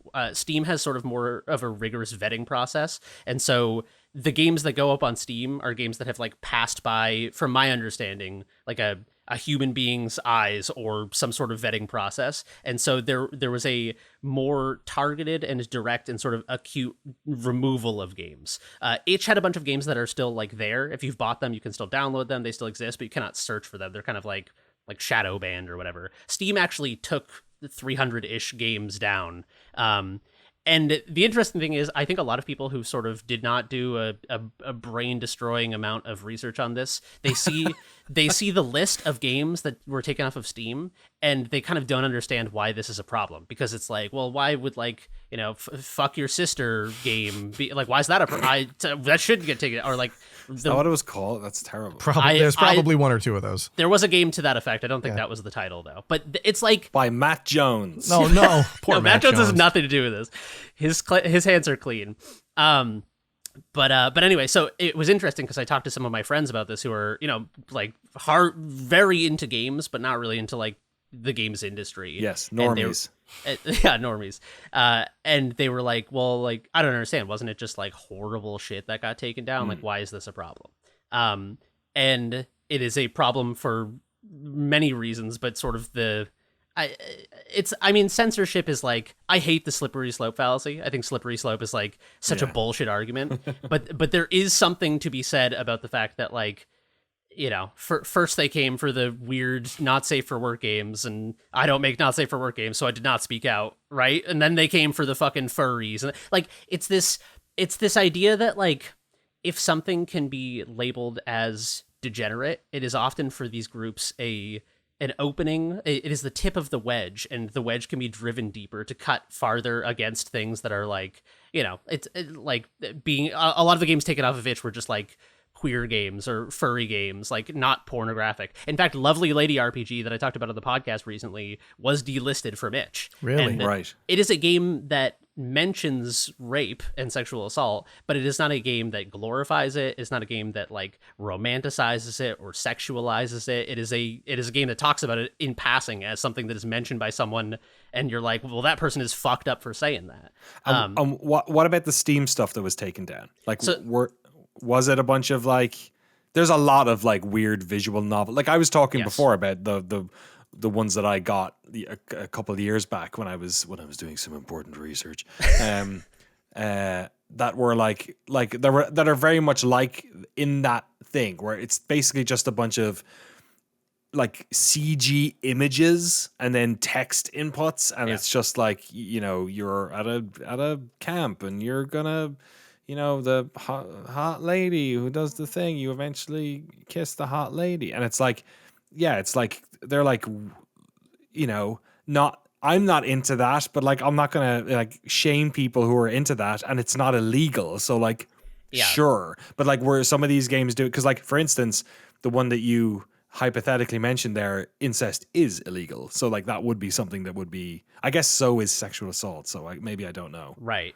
So the games that's the thing is, like, if you look at just the games taken off of Steam, it seems like, without digging deeper, I think it's very easy to say, well, they took down all the rape games. Is that such a big deal? Right. And it's like, my position on this is not a like, hey man, like don't kink shame those people. It's not for me, but that's not my position at all. My position is more that like censorship is an inherently dangerous thing, and we need to be very careful with it. There is a sort of paradox of tolerance thing here, where if you're like, well, you know, we got to let these people calling for the extermination of all of a certain marginalized group, they have a right to say that and make games about it. I don't know if I agree with that. Like, if you make a game called like kill all, insert any minority here, I don't know if I support your right to make that game, or if I support your right to make it, I don't know if I support your right to have it listed on fucking Steam, or, you know, like, if maybe that's the most racist game sold at Walmart. I don't know if I'm cool with that. But like, I did some digging a little bit into a period in history that I have not read about in a while, which is the book burning sort of pre-World War II by the Nazis. And one of the sort of famous examples that's touted by people across the political spectrum is on May 6, 1933, there was a book burning by a Nazi sporting youth group. I think it was like German students something, at the Institute of Sexology. And oh yes. So this was a very early sort of like LGBTQ rights advocacy institution that did, like, I mean, they had literature on the validity of trans people back in like 1920. You know what I mean? Like, this is really early work, like groundbreaking work that was just book burned because essentially it was seen as like lost to history, a lot of it as well. Yes, right? Exactly. So and now as I was reading about this, I was like, but this is not like this is apples to oranges, right? Because like a video game about rape is not the same as a textbook about the validity of people of different gender identity, right? Obviously apples to oranges. However, I came across an image that made me totally reconsider this position, which is that amongst the books burned in this position, or in this period rather, the Marquis de Sade's 120 Days of Sodom was among them. And if you've never seen the movie Salo, which I have not and don't intend to, or if you've never read up on 120 Days of Sodom, Marquis de Sade was like exiled and fucking jailed for writing this shit. This is some of the most horrendous shit that you could imagine. It's, a book about like, I think it's like 4 noblemen seeking like the height of pleasure, and like, what if we did like all the most taboo shit in the world in the search for like the highest nothing pleasure. Changed, huh? Yeah, no, Marquis, and the funny thing is because this is hundreds of years ago, like, I mean, I would say most people hear about Marquis de Sade and they're like, origin, by the way, of the term sadism, Marquis de Sade, right. sadism, etymologically linked. Most people would be like, that's fucking disgusting. But if you ask people in like academic circles or artistic circles, they'd be like, hey, you may find this repulsive because this is a book that involves like, child abuse and all like horrible shit. But it is like an important piece of history. It explores like taboo areas of human sexual history, and it's sort of this like historical oddity from which we gain knowledge even if we sort of disapprove of it, right? And so again, I am not saying that people who are making rape video games are the contemporary Marquis de Sade. I am merely saying that like, just because you find something disgusting or repulsive or morally bankrupt does not necessarily mean that like it should be completely erased from the world, or like maybe these games shouldn't be sold on Steam. I kind of feel like they shouldn't. Maybe I'm like more pro censorship than some. But the thing is, like, that's up to Steam, right? Yes. If Valve decides, I don't want to sell this video game, there's nothing I think a reasonable person could argue against that. Like, that's up to them. It's their platform, right? Well, you could say there's always a philosophical debate, sure, but like, as long as they're going with the law, it's hard to get an argument with them. It's up to them. It's their platform. If this is the payment processor saying, if you don't take it off your platform, we're not going to let you use isn't that the structure same thing? Of spending. It's just a corporate making a But if Gabe Newell said it, it's like, you get mad at Gabe Newell, that sucks. He did something shitty, but ultimately they own the platform. They're not being forced to do it, because either you agree with the payment processors or you don't let anyone make money on your platform. Like, there's not really a choice there. Like, there's no, what do? Do you say no and just no one makes money for a couple of months? Like, yeah, I hear what you're saying, and that like they're put in it, but like I don't you can get know mad at Valve. I'm not saying you can't, but like, that's up to them. Well, my point is that like in both situations, it's a corporation making a decision based on the reasons why corporations make decisions. It's a monetary thing. And also, I don't know what the arbitration process is. Valve is a multi-billion-dollar company, so like they're not like developer in wherever Missouri who made this game and they're up against Valve. They are Valve up against another large corporation who they are in business with, who earns a lot of money from them. So it's a different relationship. They know somebody on that side who they can talk to. Itch don't. Yeah, Itch is run by Itch is run by a bunch of it's like a, I don't think it's a non-profit, is it? But it's a low profit, I suspect. I don't know how much they take from people. I know whenever I buy something off Itch, there's always like a little, hey, throw in a bit for Itch here, and that type of thing. And it's a lot of downloads going on there. It's a lot of data stuff. So I'm more sympathetic to them for sure. Yeah, 100%. Yeah, of course.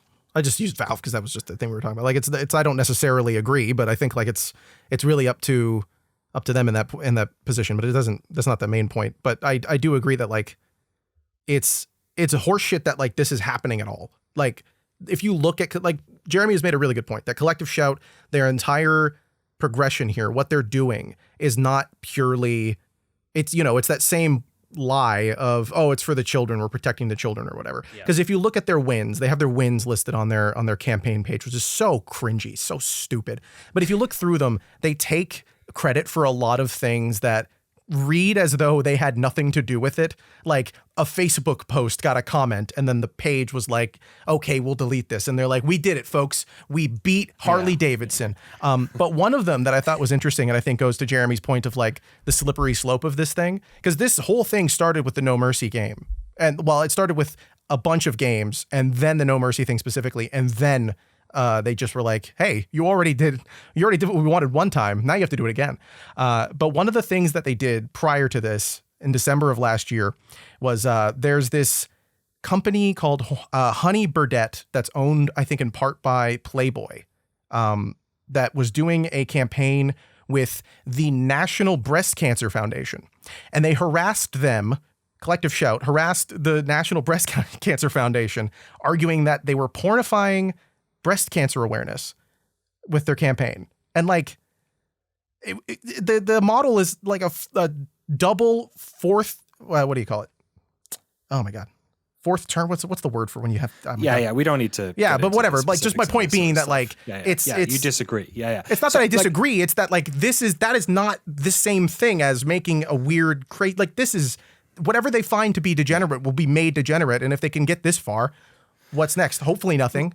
My feeling on this, maybe I've been in debates with people on, in various forums and radio and television about this sort of stuff. And like, to me, this is, I don't have as much of an issue with people I disagree with making moral arguments that they're attempting. Like, I understand that the people at Mothers Against Drink Driving are, some of them at least, believe in what they're doing. They believe in the moral crusade of what they're doing and why they're doing it, right? And they have their own reasons for it, and they have their own experiences, and they have their own stuff. I understand that there are people who are conservative who do think that like I live in America and I'm a European, so the baseline American is more conservative when it comes to women's bodies than the baseline European. So the normalized American who thinks they're liberal is more conservative about that than most Europeans are. So my sort of feeling with this sort of stuff is that like, I'm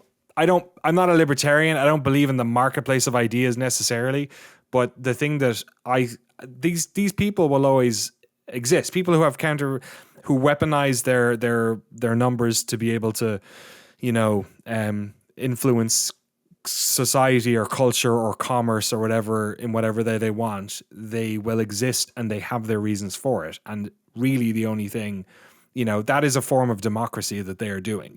That is a form of collective power that they are engaging in.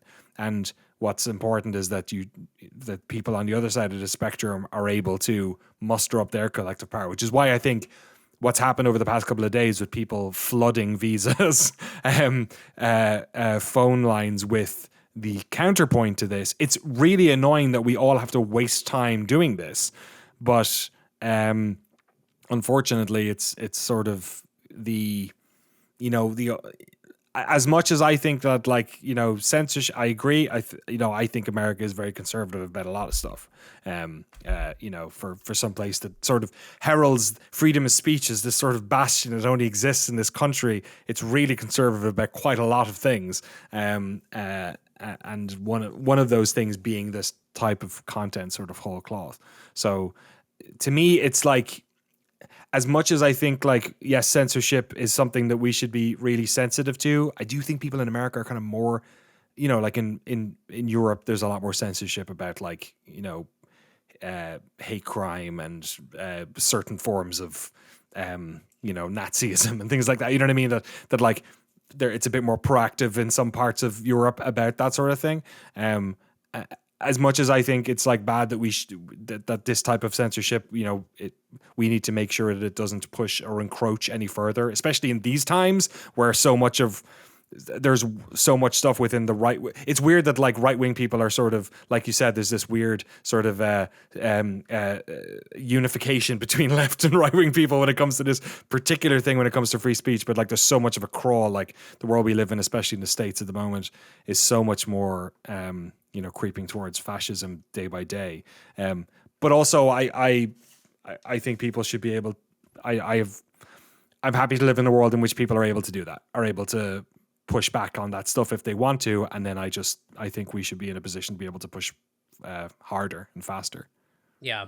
Yeah, I would say the only sort of caveat, because I agree with what you're saying. I just think the only caveat to that is that it is when when a sort of very small group of payment processors are the bottleneck for this process for whether censorship, they become the essentially the like censorship bureau of, they decide what gets censors and what doesn't based on risk to their profit margins, like risk to their businesses. And what you said is like established law that sort of in some way ties their hands. Yeah, for sure. Like 1800s laws about like mailing child pornography to each other or something. Oh, really? Oh my god. Yeah, I think it was Andrew Comstock. It was like a US postal inspector who was like a big fat beardy guy who was like, don't mail each other porn. But regardless, it's like, yeah, I guess the sort of issue is that it is, like all business, this risk aversion is the sort of name of the game. And so it is much easier to push for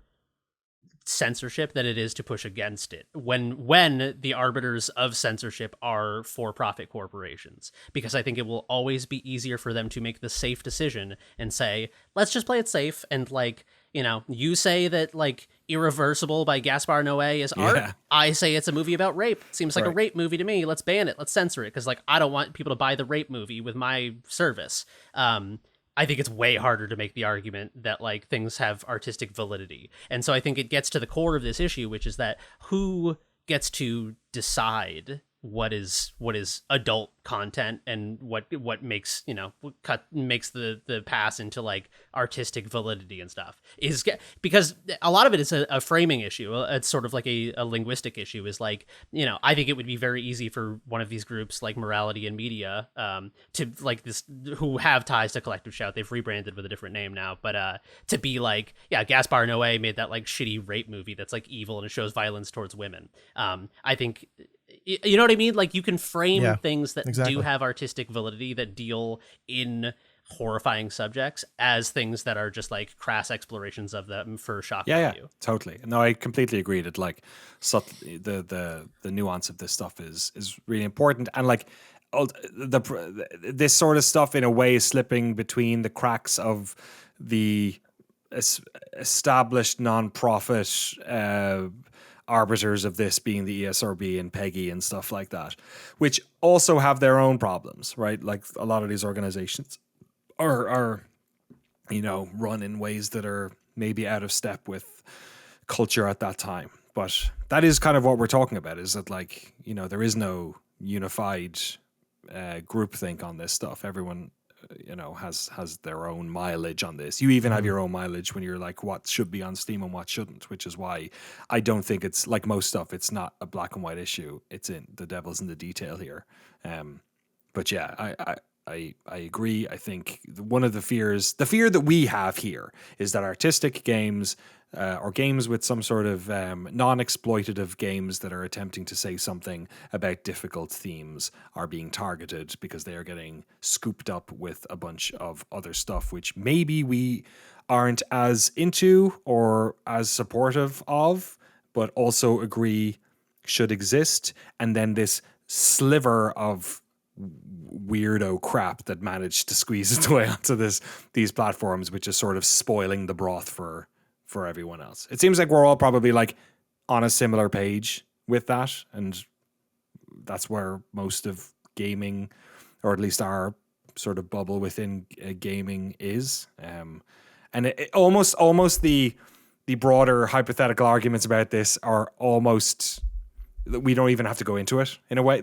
That's the thing that I hate about some of this stuff, is that we end up having these really lofty conversations about everything because we're trying to make this point about this thing. But like really the sensible thing here is probably for them to, you know, have a look at the game, see if there's anything illegal in them. And if there isn't, then leave it be. We have established what's illegal and what's not. And we shouldn't have moral panic around this stuff, you know? I just think legality is not a good yardstick for morality, because there are things like drug law that has been used to criminalize people of color and political activists. Like the Nixon administration, some of the members of the Nixon administration came out decades later and said criminalizing of opioids and the criminalizing of cannabis were tools that were used as a cudgel against Yeah. left-wing political activism and against black people, because those were the two groups that we wanted to target, and this was manufacturing of consent to target those people. It's easy enough to be like, the bunch of black people in a car. Oh, it smells like weed, boys. What are you guys doing in there? And then Is that not an apples to orange comparison that you were earlier saying you were against? Because we're not talking about weed. Right, but what I'm saying is that using one thing as a tip of the spear and saying that, like, oh, we're just going after rape games, we're protecting the children, but then swept up in the process are games about, like, you know, queer life, games about just, like, you know, having two moms, are swept up as, like, degenerate materials. You know what I mean? Yeah, I agree. I'm just saying, what I'm saying is that, like, yeah, once it would be great if we were able to get into that, and then if there was some sort of agency that could look at each game and see if it passed the sniff test or not, and not this, because there are, like, you know, the 99.99999% of until this weirdo group decided to get involved and lobby a payment processor who's not going to do the due diligence. Like, you can see how this is just like a production issue as much as anything else, that they're not going to go through everything, and nor can they in the future go through everything. Steam certainly aren't. Nobody at Valve wants to work on the Steam platform stuff. Itch don't have enough people to vet everything that goes up there. The ESRB don't touch it. So it's just this, like, gray zone that they're terrified of. Like, it's almost like this is only a problem because so many people are making so many games, and we don't, like, Nintendo don't even vet the stuff that goes up on their store. So it's like, it's yeah, like, that this is, I think, like, I completely agree with you that, like, what would like to see the stuff that's up there, not the weird, if that game is glorifying or making sexual assault into something that is supposed to be pornographic or gratifying in some way, then I do think that passes some sort of legal issue. Like, I don't think I don't know, like, irreversible is not that, you know what I mean? Obviously that got in some way. Like, yeah, I think I am simpatico with you on that. But to me, it also speaks to sort of a wider issue we have, that, like, the mechanisms that we constructed around media, just all this stuff. In the age of the internet, none of that stuff works anymore, and that's why it's this sort of target for these folks. Yeah, there's no, like, chemical litmus test where you can dip a litmus strip into a video game and be like, is this, what pH of artistry is this? You know, is Gaspar Noé doing this for sexual gratification? Or, you know, is this rape game doing this for art or whatever? I think that's the subtlety of the frustration here, is, like, Collective Shout is trying to be the de facto arbiter of what is allowed to be on here by their own standards, by going around Valve, not working with Valve to have something set up. It's not constructed by a team of people who work in the games industry who are trying to do that on their own. Not that necessarily that would be better or more agreeable, but the fact that they skirted around things and they're trying to enforce their own rules that way, I think is maybe part of the frustration. We would do the same about something that we felt was morally right. Like, if they were, you know, we are right now. People are calling up Visa to do, like, if there was an issue with, like, trans games not being put on, you know, a platform, and the platform holder wasn't doing it, would you know, liberal left-leaning people within the world of games broaden that and go to Congress or go to wherever? Like, yes. Yeah, but that's like, you can't blame people. But going to Congress is what you're saying of, like, the legality part of it. Like, if it's, you know, if you're under the legal arm, then you can say that that's reasonable. So if we're going the legal way and going to Congress or going to the Supreme Court, that's different than cutting off the payment system. But I disagree, because I have no problem with people rioting against ICE. Yeah.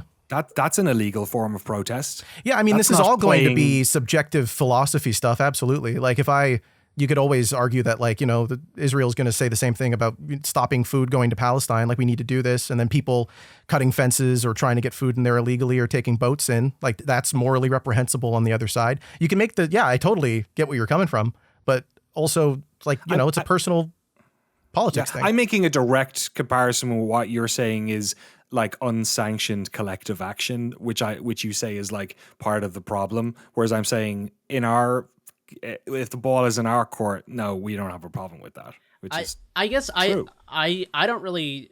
It's not that I necessarily take issue with them reaching out to the payment processors because like again, like you said, like power is power. If you see something as reprehensible or evil in the world, like if you truly view something as evil, you should do what you can to stop it, right? So far be it from me to look at Collective Shout and say, hey, I know you better than you know yourself. I can read your mind and I know you're acting in bad faith and you don't really think this is bad. You're just doing this to like impose a way of life onto the world. Let's give some of them probably do, but some are probably right, some of them probably don't. I mean, I think they're probably pieces of shit, but like I can't read minds, so whatever. It's a moot point.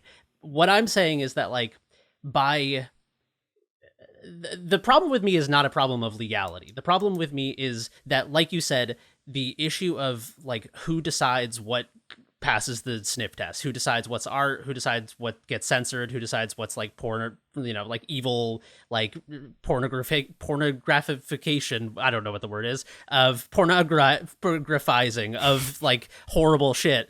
Like who gets to decide? And I think that is the core issue here for me, is that because this decision making process is a hot potato of like, well, I don't fucking know, like that seems like fucked up, but like I don't want to be in the news for being the guy who like censors the, like what if it is art and I don't know, I'm just like a fucking guy who works at a computer at Valve or whatever. By default, letting that hot potato land in the lap of a payment processor, of a multinational, multi-billion-dollar corporation who, I assume that the people who made this decision are not super, I don't think they probably went to art school. Not that that's like the fucking requisite thing for this, but like, again, like I think Gaspar Noé's Irreversible is a great example of like if you put that movie in front of someone who had no context for it and were psychologically primed to believe that this was an evil rape movie, I think it would be so easy to make a case that this movie does not have artistic value. In fact, I've seen some Gaspar Noé movie, like I think Enter the Void is like crass in a lot of ways that I don't think it deserves censorship, but like it's I'm sure the people who want to take these games down would think the ending of that movie deserves to be censored. Yeah, totally. Yeah, exactly. So I guess the problem is like who decides this, and when the answer to that is a very small number of corporations that process payments on such a large scale that they like it benefits them to take the safe road and just like say fuck it, let's censor it. What this leads to is what you see on itch rather than Steam. I've been focusing on Steam because it is sort of the like extreme example of censorship, but like the stuff on itch, some of it may get reinstated. It may get reinstated by the time by the time this goes live or whatever. I don't know. It's still up in the air. I wouldn't count on it because like some of these people are like queer marginalized devs who like that few $100s a month that they make off of whatever, like a visual novel about like romance between furries or whatever the fuck it is, like that it makes or breaks people's livelihood. Like that could like totally change the trajectory of someone's life, and they are not doing anything illegal. They are not doing anything immoral. It is, and even as an artist, even if you're not making money off it, it's going to be life changing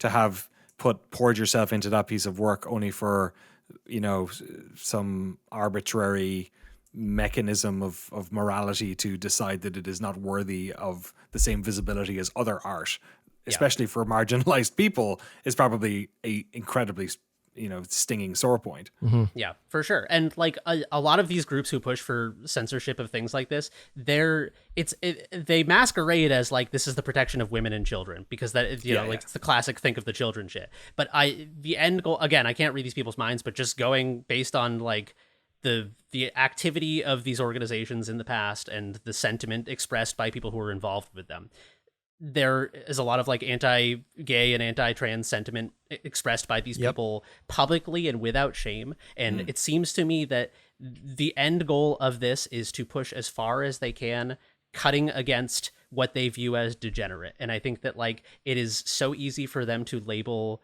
queer life at large as a sexualize all queer existence, and to label all queer existence as sexualization is to put it all up for grabs as like pornographic, to 100%. say that like being gay in public is somehow an act that is like That's what they putting did. children at risk, to say that, I mean, it goes into like the trans bathroom stuff, to say that like trans people's right to use the bathroom that corresponds to their gender is somehow endangering children. And so to see an organization doing this with this is a layup for them, and to allow payment processors to allow this to go through is to open the door for way more egregious shit to happen. And I think that Itch is sort of the canary in the coal mine for this, because so many things were delisted that are like totally innocuous. I just played Lovely Lady RPG. It was a beautiful piece of art. It's one of my favorite games of this year, and not for a moment. I mean, it's like a game that has like smutty and horny elements to it, but it's not a game that is trafficking in illegality. It is a game like sexuality is part of humanity. To say that, like, to repress that and say that all artistry that deals in sexuality is degenerate somehow is to deny who we are. And if you go back to Nazi Germany, they had a museum of degenerate art, and it was sort of like, let's put all this degenerate art here, people can come look at it and be like, oh, it's disgusting. And it backfired because people were so intrigued by it. They're like, oh, fucking, this is way more interesting than the, like, you know, painting of Der Führer where he's like saluting, and it's like, oh, this is sehr, sehr deutschlich, and it's like, yeah, it's very German, but it's fucking boring compared to the, like, you know, abstract painting of a woman's breasts or whatever the fuck, you know, like, it's just, it's this labeling as degenerate anything sexual is just this fucking, it's a wedge that, driven as far as these people would like to take it, will lead to, you know, the criminalization of existing for certain types of marginalized people. Yeah. My fear with this sort of stuff is that in years past, because these people have unfortunately sort of always existed, like in our lifetime and prior to that, and they will continue to exist. And one of the nice parts of being our general age, at least me, maybe on the older side, is that, like, for most of my life, the West has been moving in a progressive manner. And obviously we're in this weird spot now where not only are the the right-wing nutballs getting enough attention and you know, super right-wing, like, conservatives are conservatives, but like what's going on at the moment is completely insane. But also you have, especially on the trans issues, you have established center-left folks over here, like the Democrats. Like even this week, Buttigieg said some fucking stupid shit about, like they're balking. They're like they're scared to touch it. And so any opportunity, I agree, any opportunity to stand up for this stuff and to push them back as far as possible, I'm all for. And I'm really proud of you see people talking about calling up Visa and they're saying, oh yeah, we're getting inundated at the moment. The thing as well that you've touched on very eloquently that really scares me, and sort of alongside the world becoming more progressive, is this sort of late capitalism consolidation of everything, where, you know, the arbiter of, like, even this video, we've talked about a lot of stuff on this video that YouTube, you know, if we were monetizing this or whatever, would decide is not something that you can do. You know what I mean? Like, Spotify, I'm sure, has their own version of this. And it's, apart from the fact that they're squeezing the money pipe as tight as they can, you know, that's also a single, like them and iTunes probably, or Apple Music, whatever it's called, showing how old I am, iTunes. They are, you know, responsible for all that. In China, you have, you know, entire sort of mechanisms of the internet are under government watch and censorship laws that are even more constrained. And that's a worry, because like you said, even if it's not like intentional, even if it's just this byproduct of bureaucracy and difficulty in a world in which we don't have large government, like public funded, you know, and they can be bureaucratic too, but you have entities that are there paid by your taxes to protect you from this stuff and to stop corporations or large companies or whatever it is from sort of taking de facto ownership over these laws. Like, these companies don't really want to be, a lot of them don't, some of them do for some stuff. A lot of them don't want to have to deal with this stuff because their main interest is just making money. So they don't, it's just, it falls upon them because of the situation we're in as well. And a lot of this to me is because we just don't have like government institutions. Like, how is it still that like the Internet Archive is a non-profit? You know, there's like, it's just crazy. Like, especially over here, I feel like, just coming from a much more sort of thick social democracy in Ireland. So much of like how things are run here are just run by companies who own everything. Like, all the ski resorts now are owned by 2 companies. All the electrical grids are owned by like 1 company in the state. It's just bananas. And obviously when it comes to art and things like that, which we should have democratic means to establish and lobby and argue what we think is acceptable and unacceptable, and what we think is good for kids and not good for kids, because we do have consensus on some of that stuff. Like, we have 15 movies and PG movies and all that sort of stuff, right? We have sensible laws around this stuff if we can figure it out.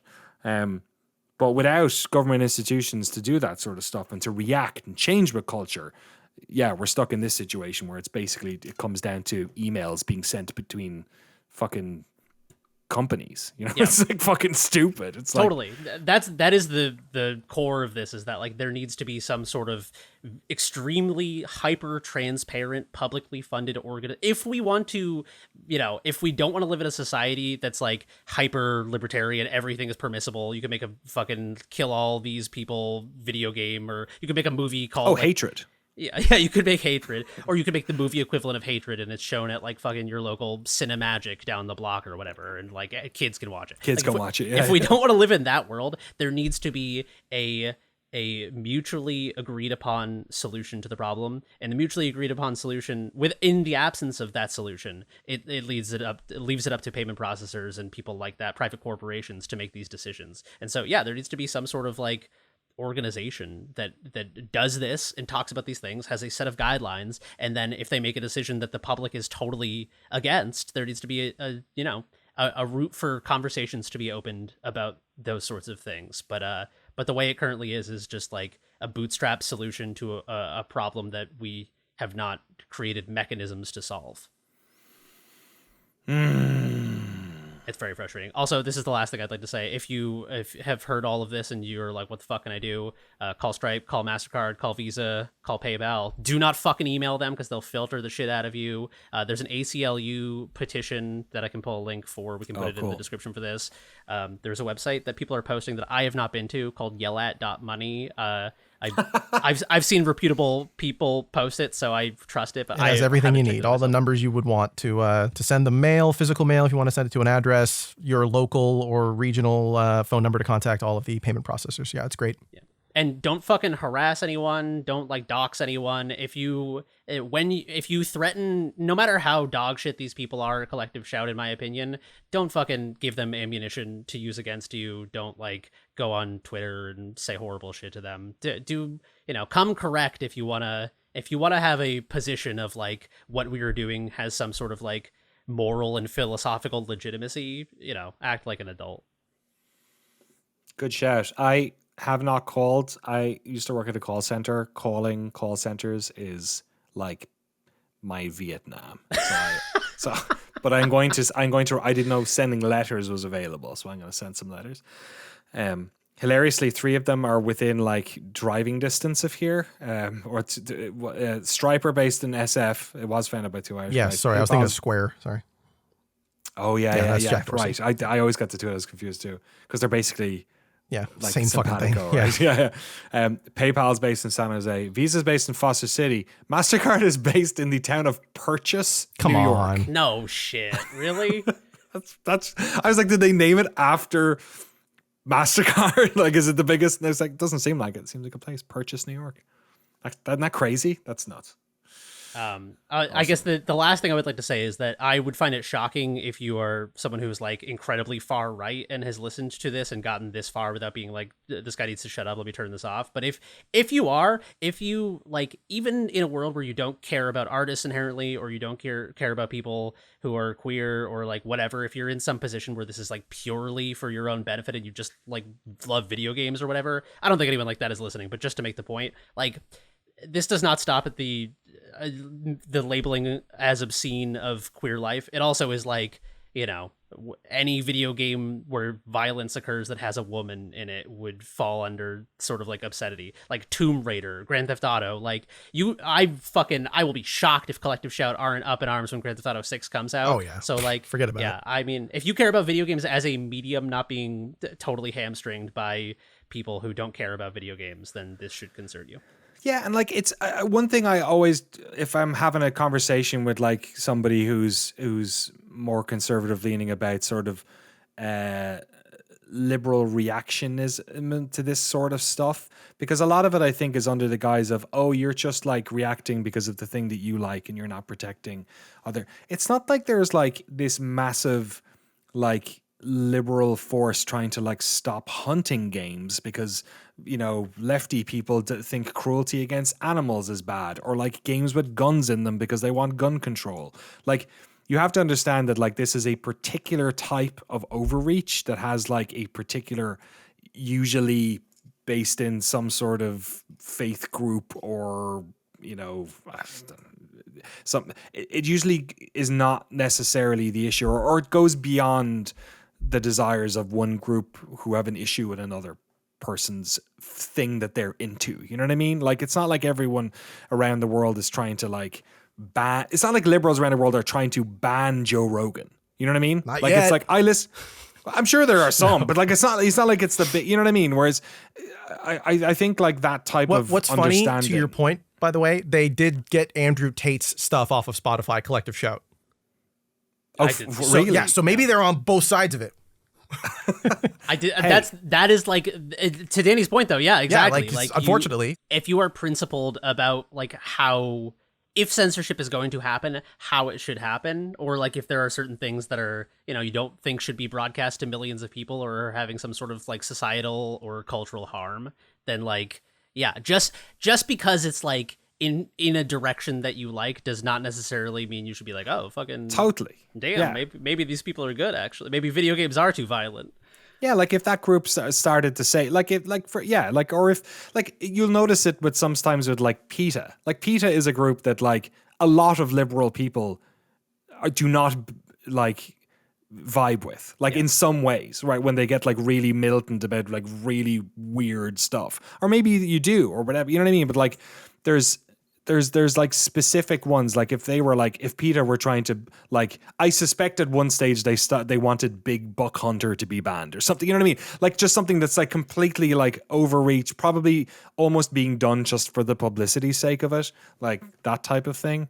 The fact that this group has like a wins column, of course, like that's, you know, that's what they're going to be doing. It is like the worst person, you know, has good. Yeah, that bald guy, the meme. Bald guy, I feel bad for whoever that guy is. Yeah, and he really looks like my wife's brother. Oh, really? Yeah. Like, yeah. every time you see him, you're like, oh, it's the worst guy I know. Oh man, there he is again. Hey, there he is.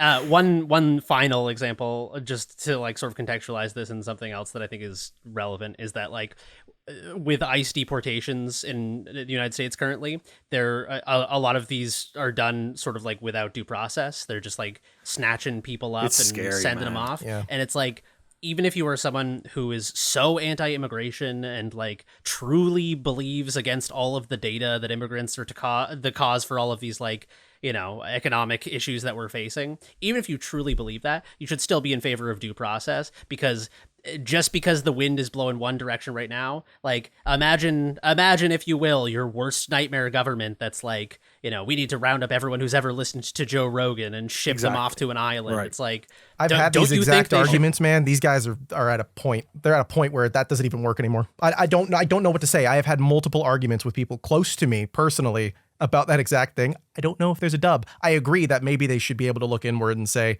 there is historical precedent for letting this happen. But for whatever reason, where they get their news from and the way that they've contextualized everything and the way that they assume every position from someone who disagrees with them is not just a disagreement. It's like a flat out lie. The way that they've been tricked is like terrifying. It's honestly depressing every time I go through it. Yeah.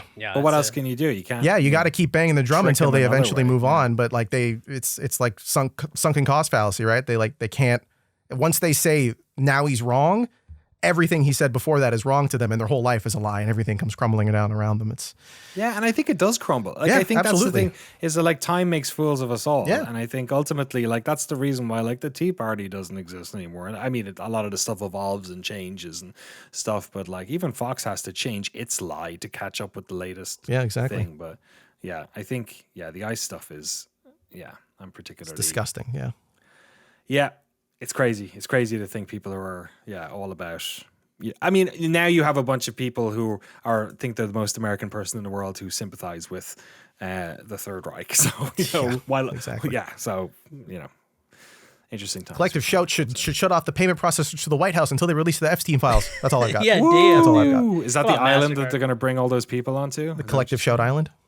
Oh my God. That's what they should do. That's what everyone should do. They should be like... we should have our own islands. Look, the Mormons figured it out. Yep. They got their spot. Unfortunately, every sort of religious group since then, or cult, I'm not necessarily calling them a cult, has tried that and failed because there's no more free real estate. But still, it's good shit. Dude, if Jared Leto can do it can't be that hard. What did he do? Did he make his own like? He's got his weirdo island. Yep. Leto Land. I've been there. It's in San Diego, right, Frank? You been to Leto Land? There's Legoland, yeah. Actually, there's a Rockstar San Diego is right next to Legoland. Wow. What does it mean? It's all connected, Holy shit. dude. I did want to say Collective Shout should have their headquarters in the center of Australia where it's uninhabitable. Yes. So they should all just go hang out there. And Yes. There's no internet, there's no resources, no waters, and then... It's perfect. Yeah. And then they could flood it. Have you ever seen that thing? There's like a plan, not a plan, but there's like an idea to like, apparently the center of Australia used to have a big ocean in it. It's like a basin, like a significant chunk of like Eastern Australia. So there was like this idea to just reflood it because it's all just fucking empty. Like south of Darwin is just like, 100,000 people live on like 3,000 miles of land or something. It's just ridiculous.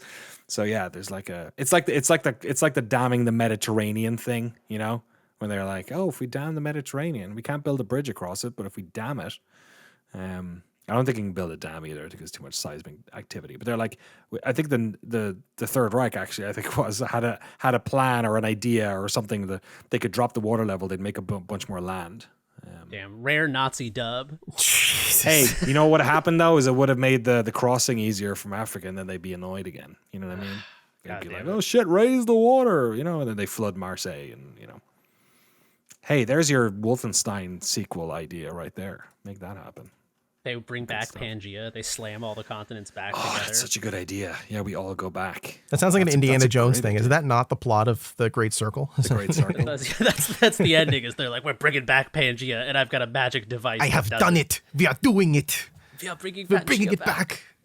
Could you do that in like Age of Empires? Like make a Pangea map, but keep the countries where they were, and they were like, "Fuck, shit, we're all on top of each other now, and they have to fight each other." That'd be cool. If you can, that'd be a great Any Austin YouTube video for.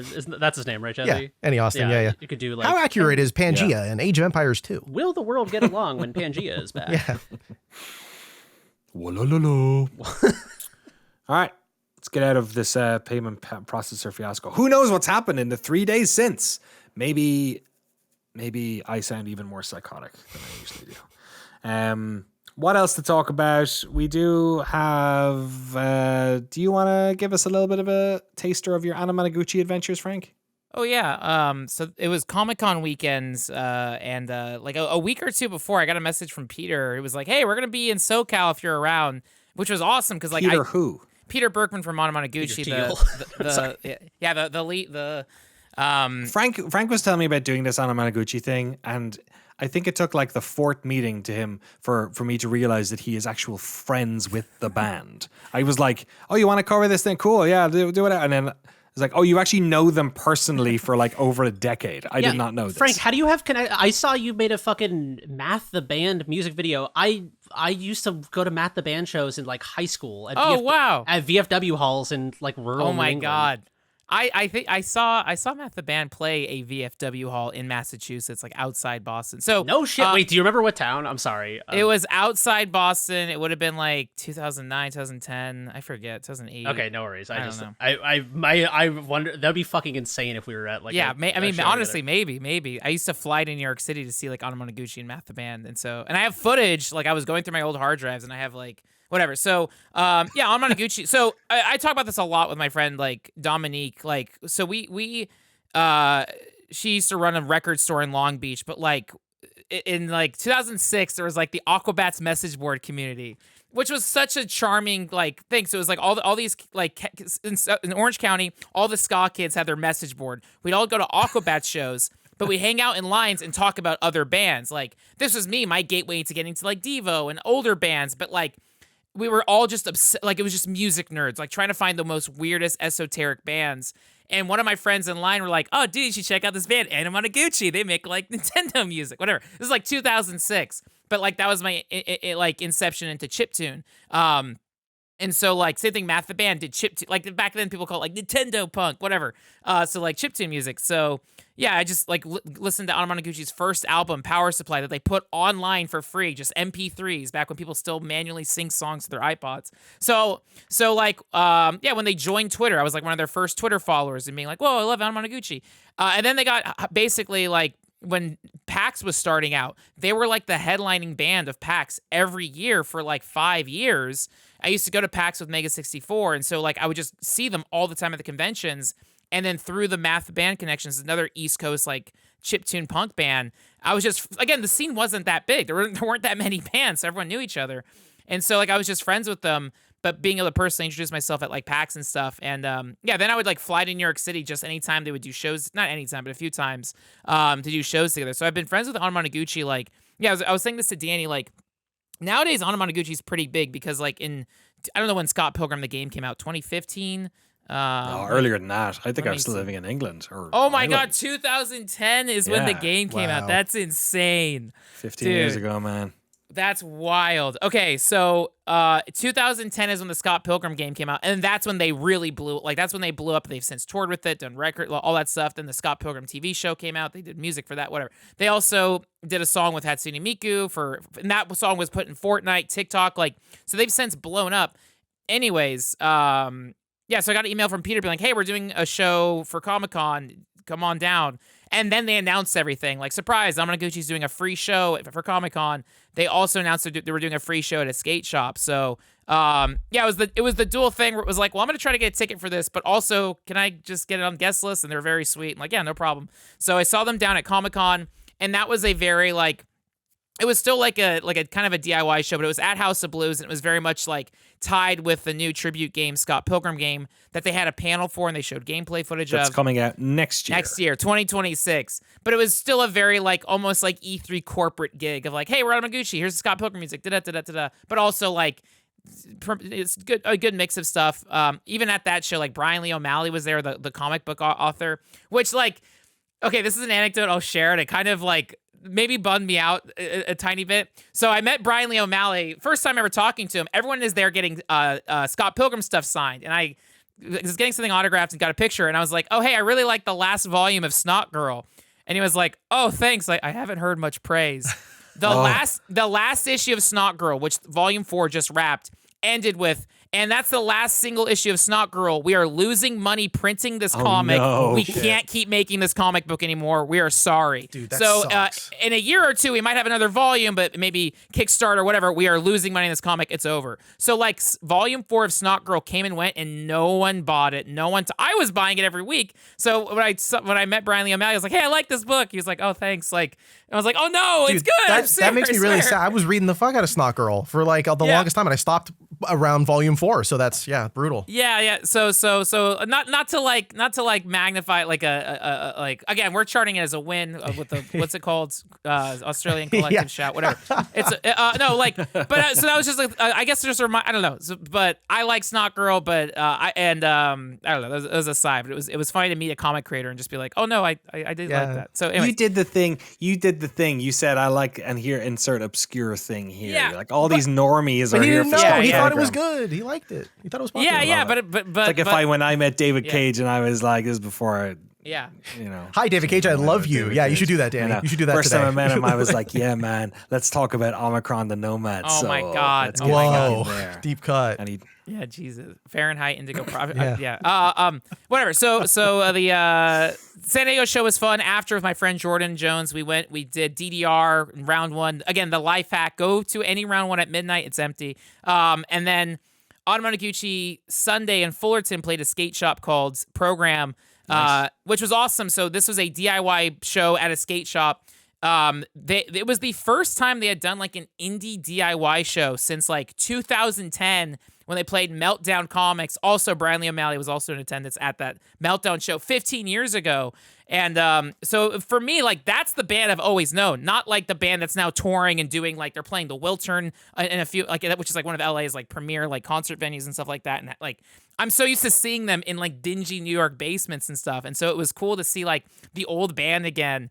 But even after the show, it was insane because like so many people came up getting stuff signed, a spectrum of like Scott Pilgrim stuff, old Anamanaguchi stuff, Hatsune Miku stuff, and it was like even Peter, like I grabbed an interview and I'll put this in the thing, but like he was saying like, yeah, we don't really know who our fans are anymore because we've been around for so long, but people know us from different slices. Like I have a bunch of friends that we were all like part of that original like chiptune wave of like, again, trading MP3s and like, oh, have you heard of Chibi Tech? They're a musician from Japan. They're making crazy stuff, like all this stuff. And then the Scott Pilgrim era fans, which I think it was their biggest splash. And then the Hatsune Miku. And then even now they're on a record label called Polyvinyl, which is like the A24 of music. So there's people who are jumping into them just because of like the record label. So it's like, oh, it's so weird. But yeah, to me, it's like, oh, it's just Peter, Ari, Luke, and James. But it's like, you were filming stuff down there, right? Yeah, so I filmed their entire show. I got little interviews and little things. So I want to cut together kind of like the Jet Set Radio video, just a little like,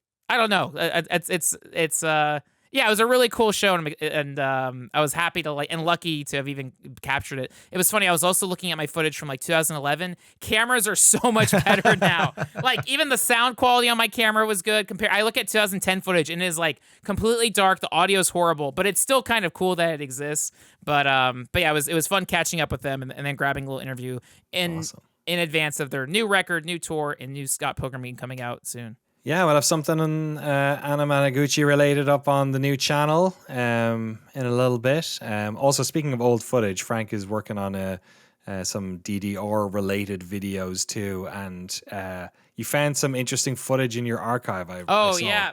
Yeah, so I've digitized like half of my dad's tapes, and I have like maybe 90 seconds of it, but like, yeah, my dad recorded like my 10th or 11th birthday party at an arcade, and I have footage of me playing Dance Dance Revolution at like 10 or 11 years old. So it's like, oh my god, that's like, amazing. Oh my god, I so want to cry hearing that. Right? No, so that's why. So like.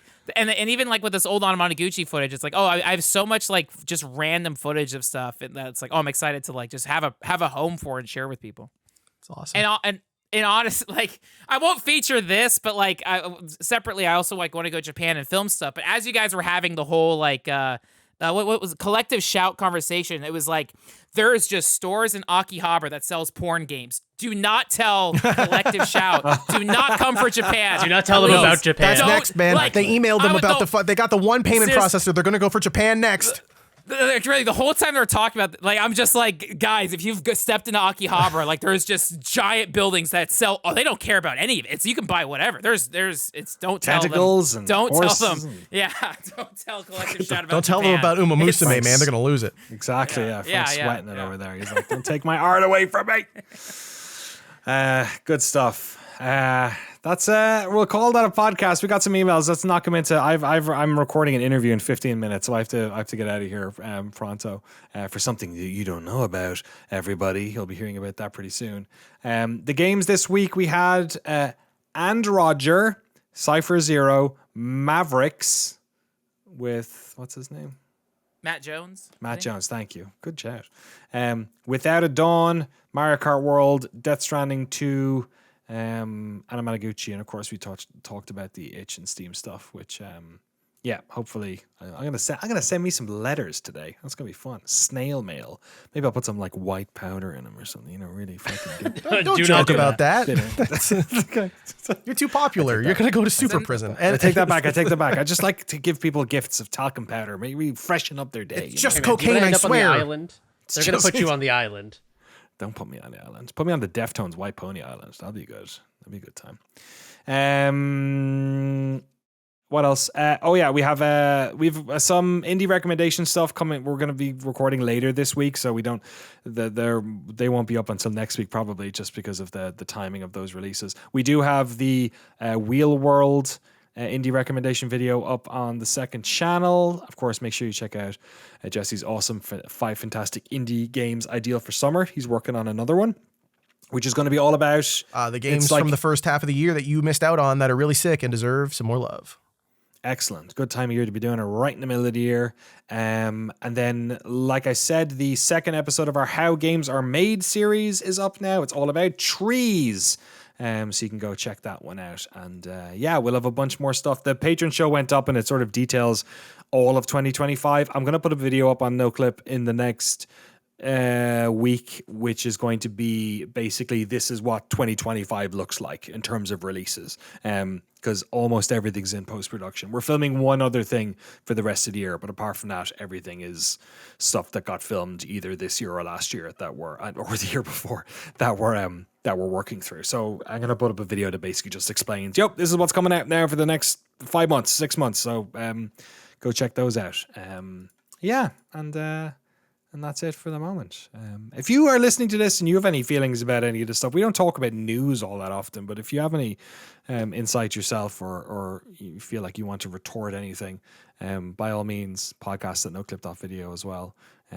We don't tend to talk about news stuff on here. There's kind of enough podcasts talking about new stuff, but sometimes the news fucking breaks into our garden and we have to chase it out with a broomstick. It's good to talk about this stuff when and discuss it whenever it comes up. Of course. All right, I think that's it. Did I forget anything? I don't think so. For this week? Oh, did you say that the Trees doc is out? Yes. Trees is up. There you go. Oh my mentioned God. Did we Didn't not I? do that? I did, didn't I? I don't remember going like this. Oh my God, for I God's didn't. sake. You're right, I didn't. I'm so sorry, everyone. I'm so sorry. Should we put him on here, or can we do the fast? Jesse Garasha flip reverse, and you can stick it in the top? No, you rapid fire it right now. You own it. Okay, let's do it. Maybe the music will play and it'll feel real cool. We're gonna go. Thanks to all of our incredible Battle Pass holders and to Frank Howley for remembering it. Love Preet, Ute, Dwayne the Rock Lobster, Anthony Thomas, Nico Passateri, It's a Me Ferrario, Senator Armstrong, Redredge, Harry Flanagan, Juice, Arno, Matt Pearson, James Brown, Mark Rojas, Copernicus, Quote, Tucker Morgan, David McGarry, Goddison. Did Jesse do the thing? No, it's God send. We gotta wait sorry. for Sven Huster, Pez, John Akers, Uint Nate, Tim Robinson, Forrest Pruitt, Raquel, Jonathan Kremen, Eric Hamilton Schneider, Christoph Fetui, Hammerlad, Zachary Snader, Alex Goucher, George Sakotis, Jacob Godserve.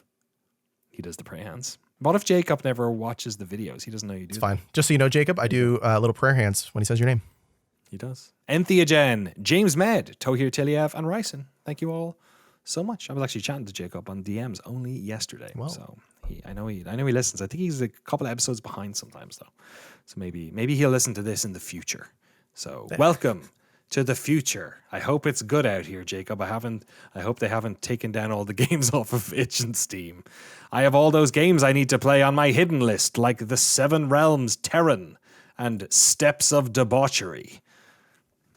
Maybe we'll do some indie recommendations or something. Nope. All right, Jesse. Can we do indie, like, don't recommend, where we play a game where we're like, I don't know about this one, guys? That'd be good. We should do that for, like, our April Fool's Day or something, you know, just put the anti-document. I was saying we should have the Not Safe for MasterCard collection.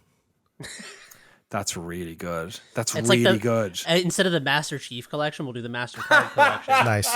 And it's all the games they won't let you buy. But that could be Jesse's next indie recommendation. I wanted to do that, but I was like, I don't know if that's coming in swinging. That sounds I love that. Yeah? I think that's hilarious. Do it with itch games and not with the Steam. If you 100% go on the itch Steam games, list, yeah. you're gonna have a tough time. If you want to do that, you want to play. If you want to do that, knock yourself out. All right. We can, yeah.